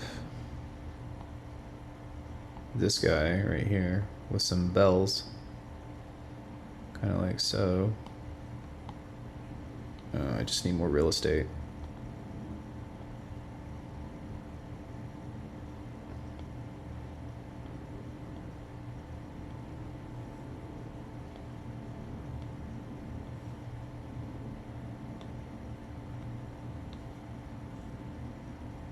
Cool. So I can grab an LFO now.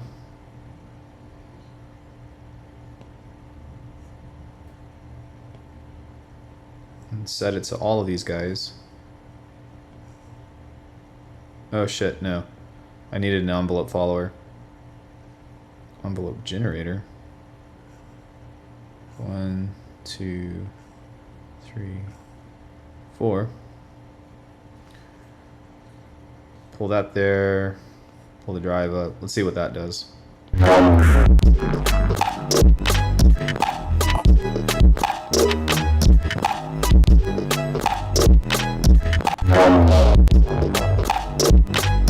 Sick. So what I can also do is I can grab this over here and modulate this to turn up. So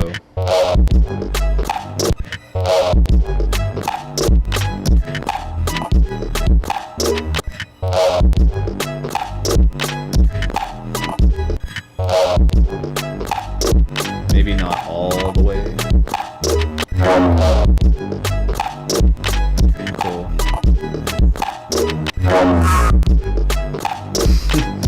Sick.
now let's go ahead and add a volcano here. And what we're going to do is delete this.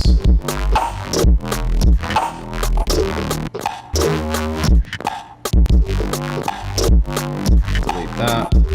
And delete that.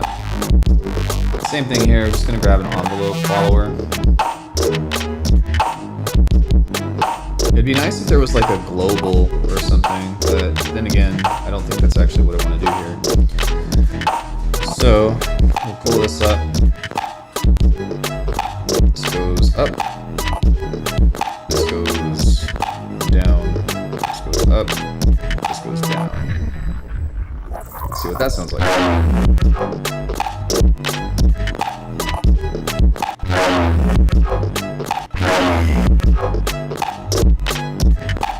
Oh, that's filter 1 frequency. I want that to go down.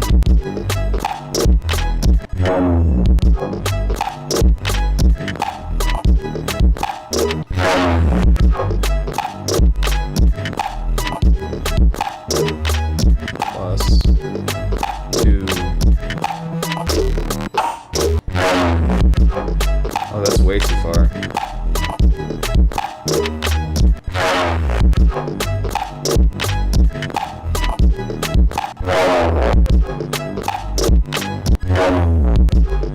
That's better. A little bit anyways.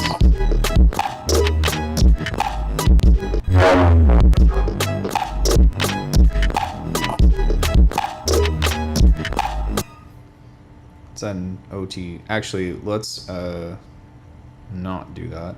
Let's go into this guy and switch this around and see if that sounds any better.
Dope. So, yeah, I mean, you can make a beat in this if you try really hard. And boy, did I have to try. But, it's pretty fun. And, you know, I was not having a bad time. I was just finagling with and trying to get this to do what I wanted it to, for the most part.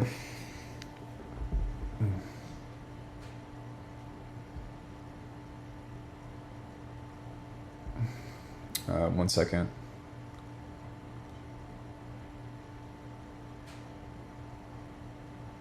But I made it work.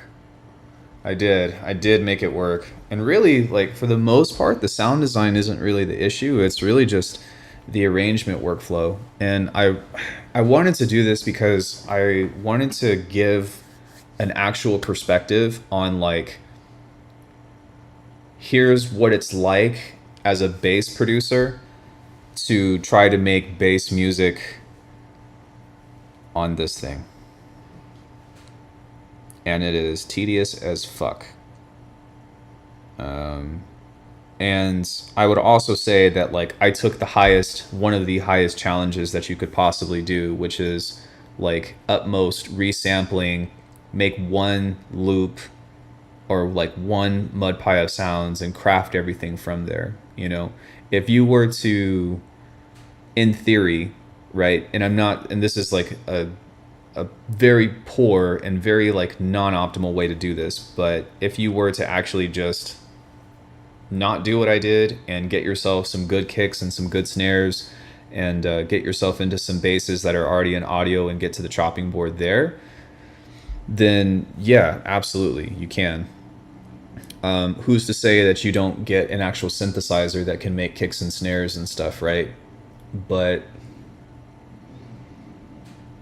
if you're trying to do what I'm doing, which I really wanted to show that extreme, and to what degree of success, I don't think that this was anything special or spectacular, but I mean, you know, but I did make a beat from nothing, absolutely nothing, from complete scratch.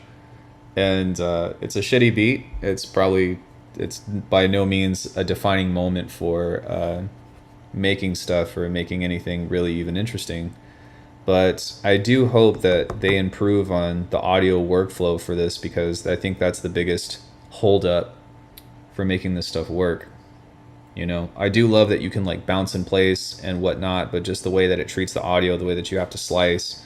I did find some cool workarounds, which I'm glad that I actually didn't release that review that I made last night. And I actually was like, no, we're gonna talk about this again. Which in my review, I'm not going to play this tune, but I might showcase it anyways, of like how you can do shit. From a sound designer's perspective, if you want to do good sound design and like you want to bounce stuff into audio, use Drambo.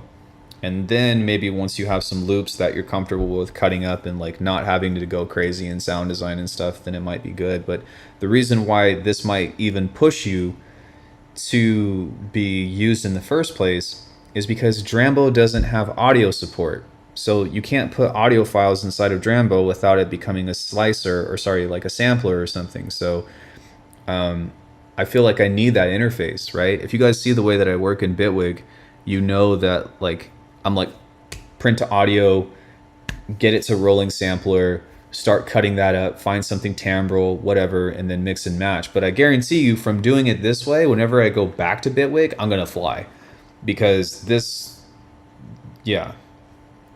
I will still stand by, like, if you're hoping to get like crazy modulators and like cool sound design possibilities and stuff, like this was clearly not made for us. That's a given. This was clearly not made for people like myself and like my peers, I guess. And even though you can sequence and arrange and whatever, you're going to struggle because it doesn't cater towards that environment. So I also hate that this is a subscription model, and I don't know. I might keep coming back to it every once in a while, but I had almost no viewers the entire stream because it was most likely boring as fuck. And I don't think that anybody was really compelled by what I was doing here, other than just literally trying to fuck around and make sure that I can find or experiment and search for functionalities. But I mean, I took the plunge and I did the iPad challenge and I made a piece of music on this little guy. This is an amazing sound design tool. As of now, it's an incredible sound design tool. But as far as like actually making music and being able to replace stuff, it's nowhere close. It's nowhere close. I don't think it's ever gonna be close unless if you could one-to-one port something like Bitwig and stuff into that. The audio workflow just blows. There's no scrubbing, and that's, I think, one of the biggest things that annoys me about this is, like, let's say I have like a small clip of sound kind of like this. I can't, as far as I know anyways, there's no way to get into this and be like, oh, I want to, I don't know, I'm just trying random gestures or something to see if I can kind of do that. I don't know, maybe this lessons Logic Pro help. Maybe scrubbing. Sample Alckemy. Yeah, so there's no scrubbing on here. Otherwise, that would have popped up as a feature. And that blows, because like when you're searching for cuts and stuff, it's really convenient to just take a little piece like this and to just, don't move, undo. It's really convenient to just kind of do something like that. But I mean, fuck, imagine if I could just use my pen instead of having to go and like transfer into all of these, which if you're using two hands, then I guess like you can find that, but I find myself leaning with one hand first. But this is supposed to have a button on it, so why not just be able to like click on this? I'm doing it now just to see if it does anything, but click on this and then be like boom, like slice slice. Why do I have to take the playhead over here first and then create a slice point? Because if this is over here, it doesn't work. It goes to the playhead. That's whack. That is a garbage workflow. It's not to say that it's unusable, but it's pretty freaking whack. The steps need to be smaller than 1/16 for snapping, or sorry, than 1/64, because look at all this nuance in between this space. So if I wanted to slice right here, or like get really down and dirty like this, I can't do it. So now I got to try to move the audio, but I can't move the audio because I have to go into the trim and then move it. But then if it snaps, it moves a whole beat. So like getting precise with this audio editing is, I exercise a lot of patience, lots and lots of patience. I am curious though, can you bounce this and like throw it into a slicer or something? Yeah, you can. So there's that. I guess that's kind of cool if that's something that you want to do, and then try to find cuts or whatever. So can we go ahead and do that before I guess I bounce out of here? Or does anybody have any questions about this environment or this workflow? Pin mode would have been fire. Does FabFilter come with Logic? No, it doesn't. And I definitely have patience. I was first doing beats on GarageBand and it was horrible. Yeah, it's not worth it. It really isn't. So I actually am going to show you something that would be really fucking cool, and a different way to do this that is going to, on one end, it's going to simplify a lot of stuff. But I'm going to show you an alternative that could be fucking sick. That might be a lot easier. But let's go ahead and do this. I'm going to create a new track, a new MIDI track like this.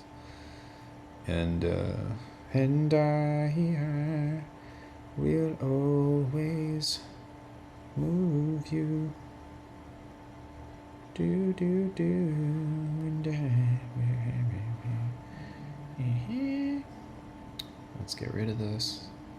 Remove. I think that's what I wanted to do.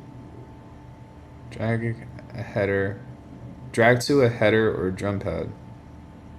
Wait. So a sample-based plugin, such as the thing. Okay, so we need to get some kind of sampler in here then. So sampler, sample Alckemy, sampler, multi-sample maybe? I wonder if this has 128s. Oh my god, come on.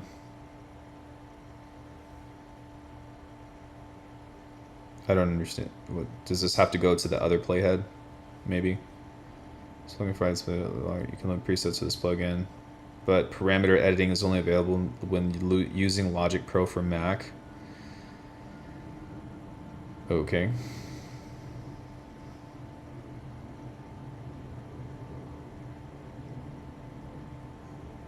Drum machine designer. Not now. Okay. Sampler. No. No, no, no, no, no, no. Yes. Maybe? Did this go in here or what? Okay. Did that just delete? Tell me it didn't just delete.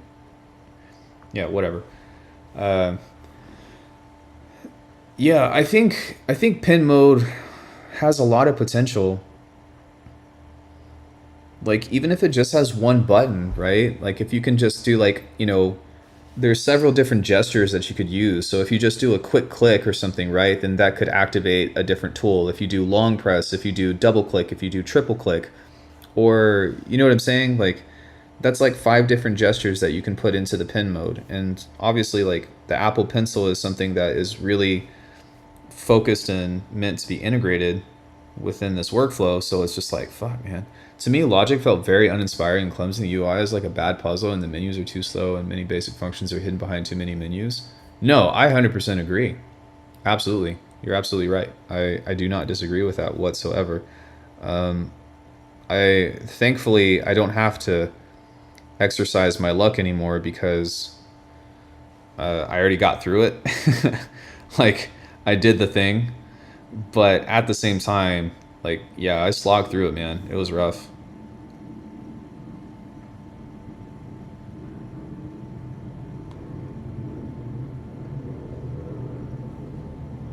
So, can I open this now? Okay. So I guess we can slice this and do different shit on here. Holy. So there's that. And then I think that you can actually apply flex time and stuff, but I hate that they're trying to force you into this, you know? I would much rather just be able to be like, hey, can I just... Is this an envelope? It is. Can I change the curve? No. Filter. Yeah, so I guess it is kind of cool that, you know, there's that, but snap, zero crossing, sample length. I could always throw this in Alckemy, which Alckemy sounds really cool, by the way. Like, Alckemy works, and I'm not talking about myself, but Alckemy, in case if I had to explain that, but optimize sample gain, loop crossfade, functions, re-import original, crop sample, create drum machine designer track. Okay. Okay, so I guess it doesn't like that, but yeah, the actual granular synth is actually pretty badass. It froze. All by myself. It might be loading because the sample is so long and there's so many cuts, so maybe we'll just give it a second to see what it's doing. I've had this thing quit on me like 10 times. 11.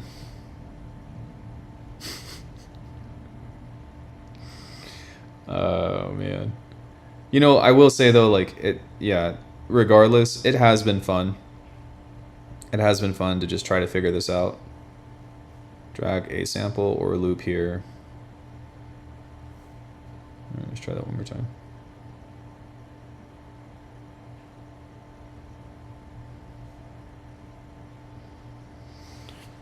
Yeah,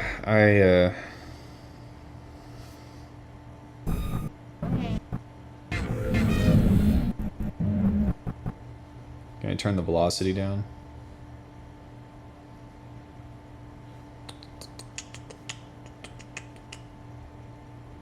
Depth. Key tracking.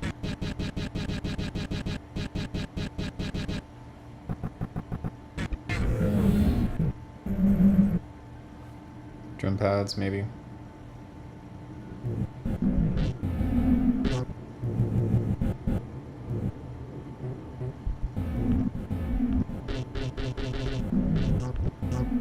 Maybe I can change the pitch of this or something, but I don't like working with samplers.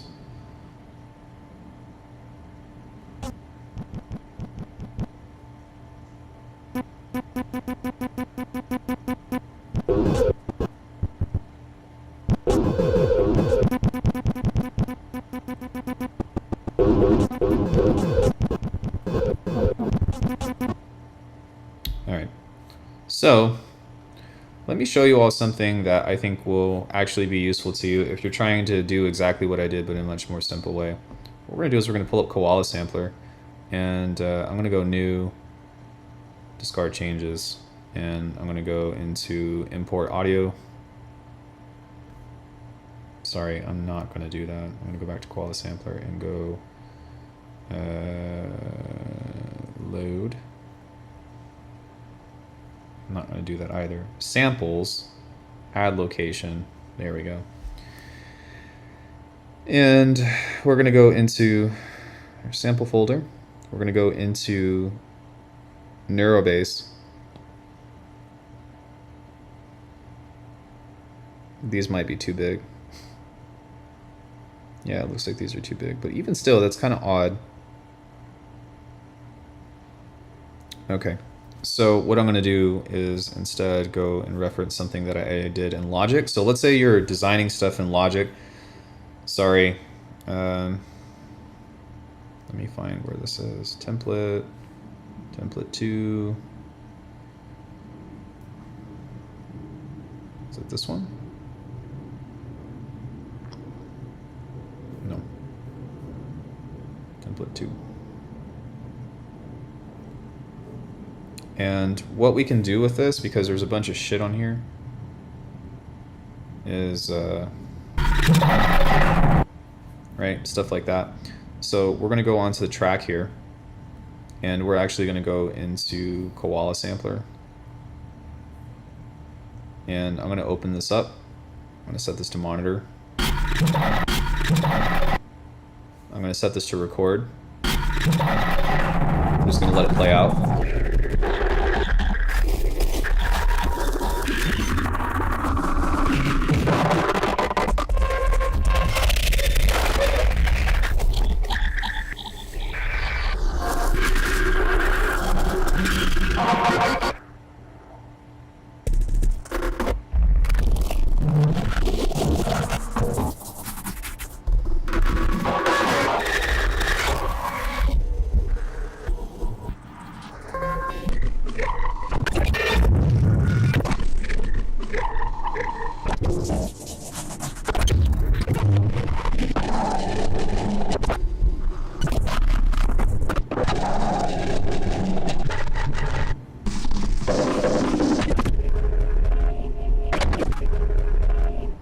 Hit stop.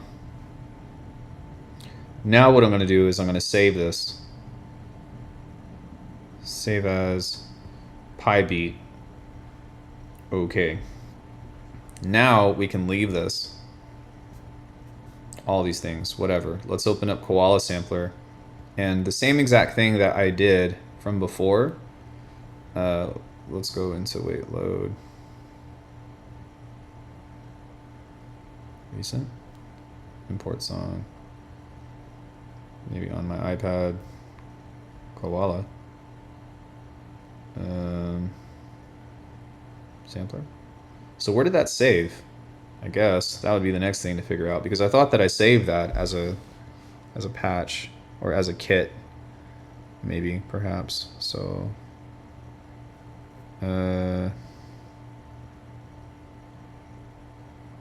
load this die. I think this is dead. Yeah, it's dead. That's fine. So I guess I can just go into this though and go into back into Logic, maybe, and save as beat blah blah blah. Okay. Mobile containers data plugin kit data. Okay.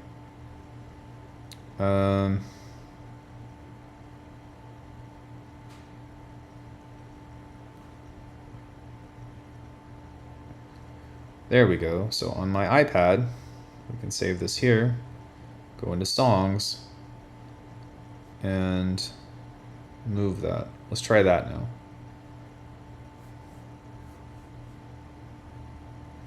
Let's go load. There it is. Okay. So now with this, what's really cool is that we can actually cut this up and sort through this and do the same shit that we just did in Logic Pro, minus processing effects and stuff. But we can export the stems. So if I go to export, you can do current sample, all samples, and you can kind of like go and throw this into a DAW later. But if I wanted to, then I can actually do something really cool, to where I think I can hold this and go tools, and then go split stems and find drums and bass. So I don't know if this is going to do anything cool, but this actually could be a much more simple workflow, to where it's making more decisions for me. Sick. Okay. So now if I went to auto chop and found 16 chops, perhaps. Chop.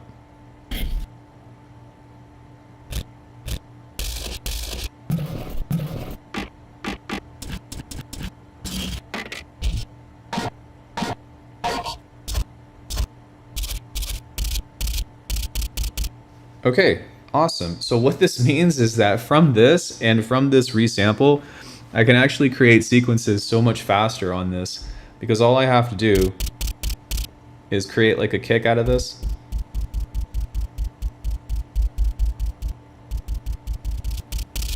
All right, is this a 3-band EQ or, okay. Okay, so this is the kick. I think that if I were to, there's a way that, I don't remember how, but I think that I can rename this.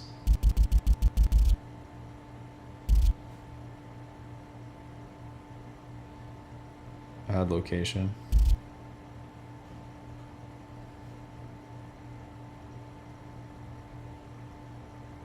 I don't remember how, but there's a way that I can do it. So anyways, what I'll do is I'm going to drag this over to here.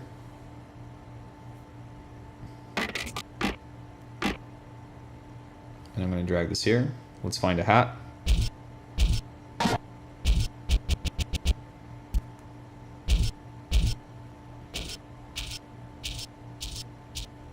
We can edit the sample.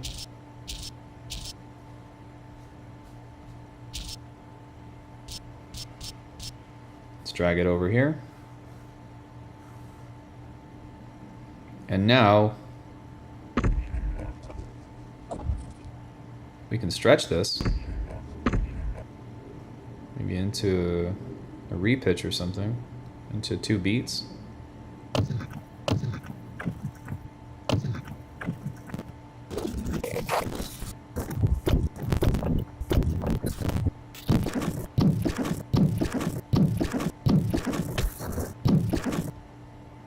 Oh my gosh, you guys, why didn't I think about this before?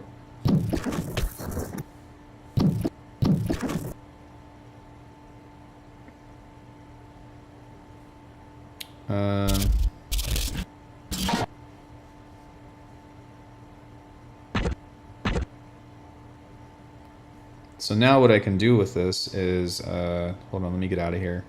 85 BPM, never mind, we're fine. This is wild.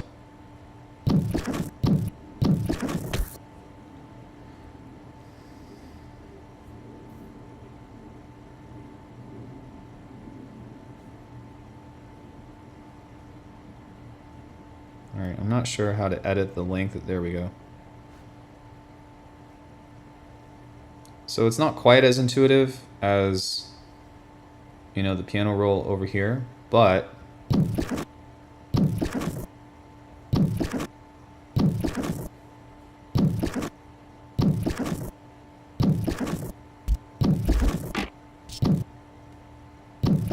now what I can do is I can change the snap off.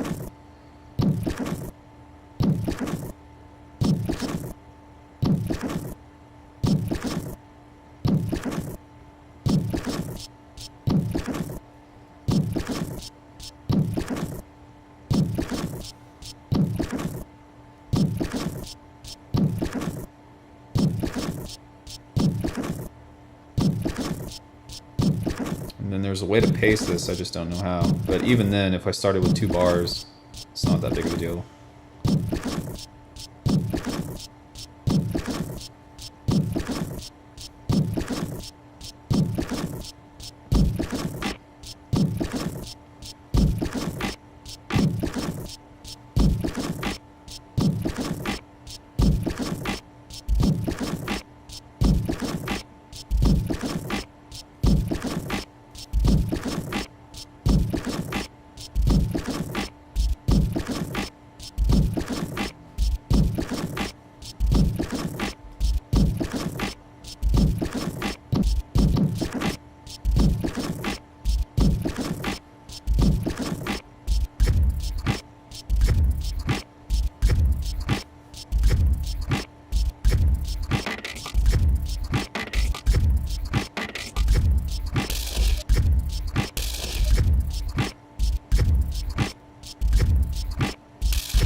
And now.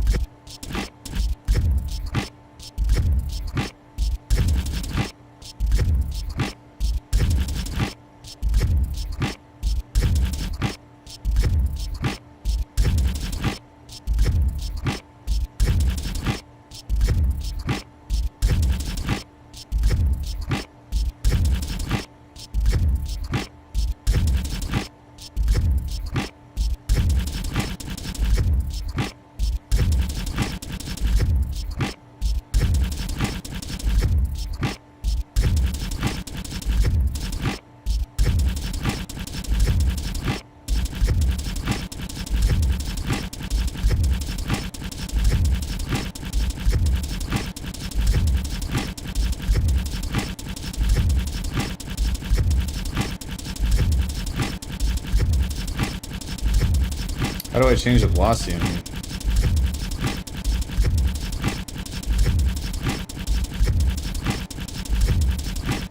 There we go.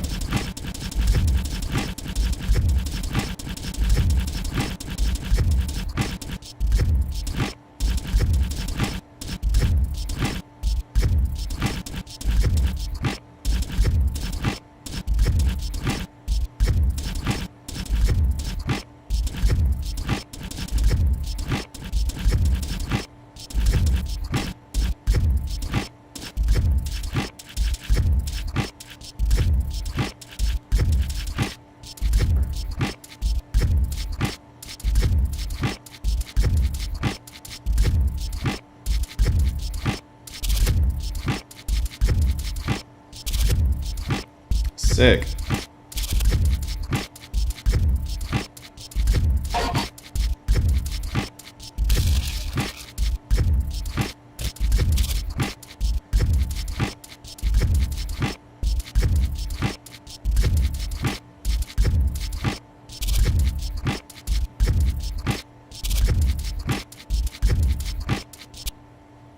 See how much easier that is, making a beat like this? And, you know, we pretty much did all of the same stuff that we did from before. But, I mean, we can continue to draft a bunch of these ideas and stuff and whatever. And I find that for this particular workflow, you know what I mean? Like, this is way easier to do. So we start with one bar and then we double it up. And then what we can do with this is start to, you know what I mean, make changes to it and stuff. So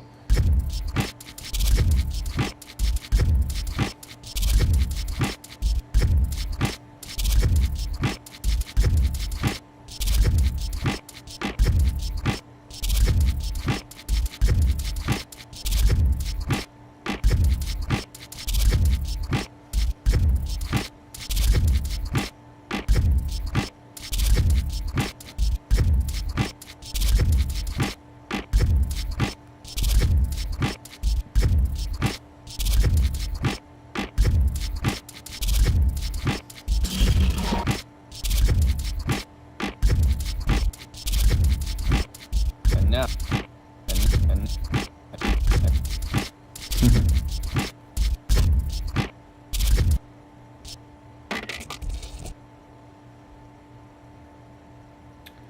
We can come out of this and go back into that sample.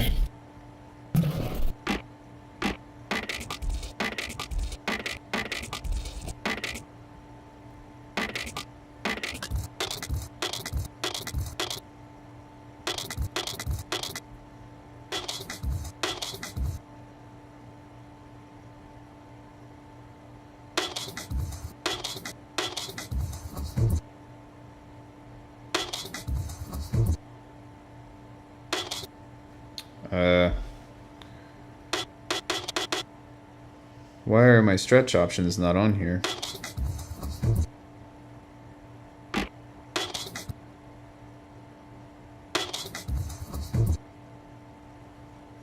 That's why. Because I need to go into this and change this.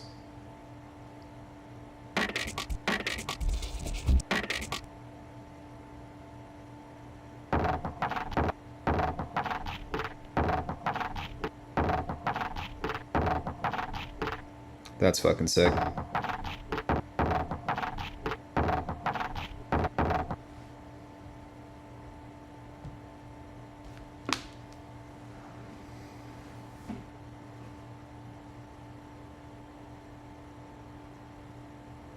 Hold on one second.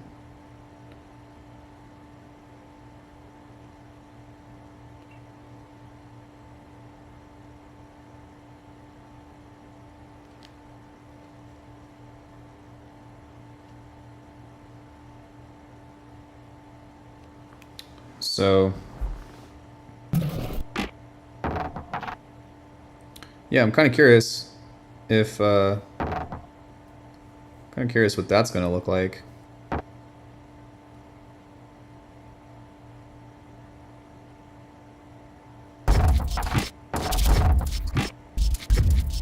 It's not bad.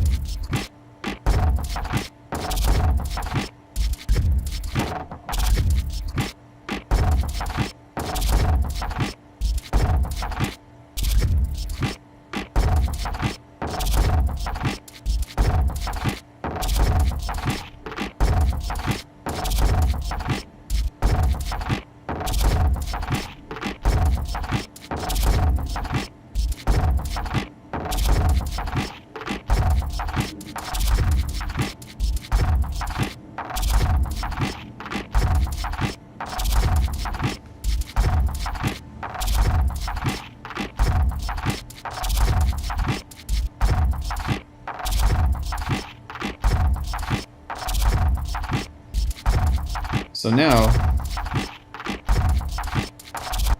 what I could do is, for whatever reason, if this isn't serving its purpose of finding a kick, then I can kind of just go through this and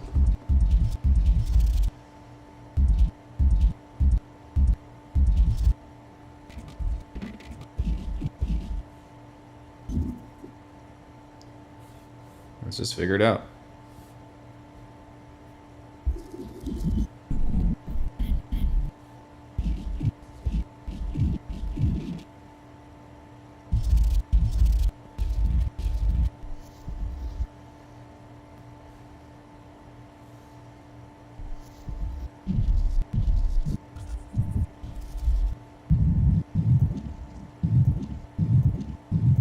That's kind of cool.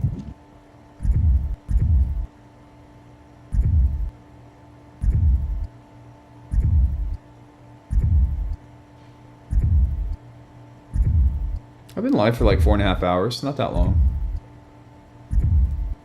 So,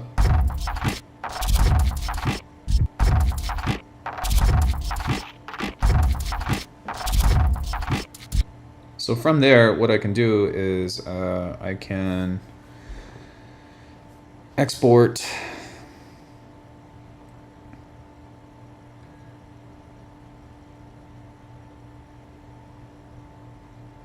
current sequences.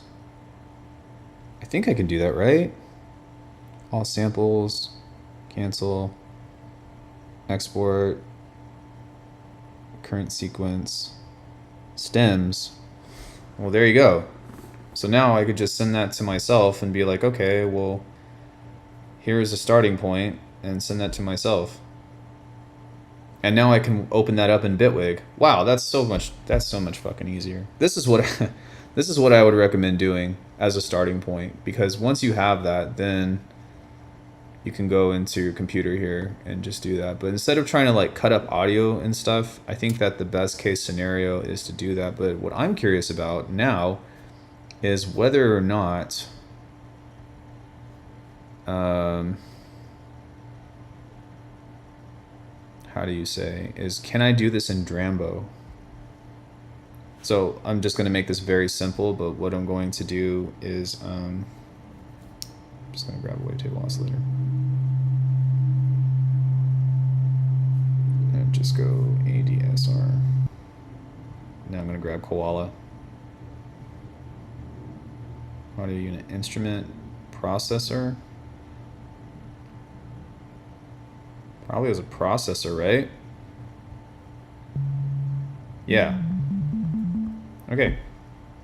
So with this, I actually have more control because I can actually modulate third-party effects and stuff with this. And then what I can do is, after I'm done making a simple sequence, then maybe I can throw that in Logic. So maybe we'll try that tomorrow. Because that could be fun. to try to like not to try to not like deal with all of the other bullshit. And maybe what I can do is just focus on like rhythm and placement for these kinds of things, but it's still limiting because I don't have as much manipulation. It's really just like, oh, okay, well, here are some starting sounds that are somewhat reminiscent of whatever it is that I'm trying to make. But I think that the sound design environment is king in Drambo. And if you have a way to like get to your stems and stuff and do all that, I just hate it because I have such a resampling mind of like, if I need something else, I'm going to pull from the project. But I really think that in order for you to like have a good time with something like Logic, you need to rethink how you do that. Does anybody have any questions on anything? I'm probably going to call Corey soon because I haven't talked to her today. That's not true. I did talk to her today on the phone, but I'm going to make sure that I have a few words with her before I what's it called? Before she goes to bed.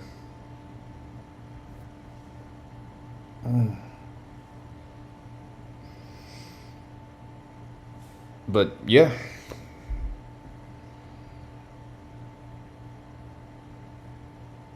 Very interesting. Very, very interesting indeed. Indubitably.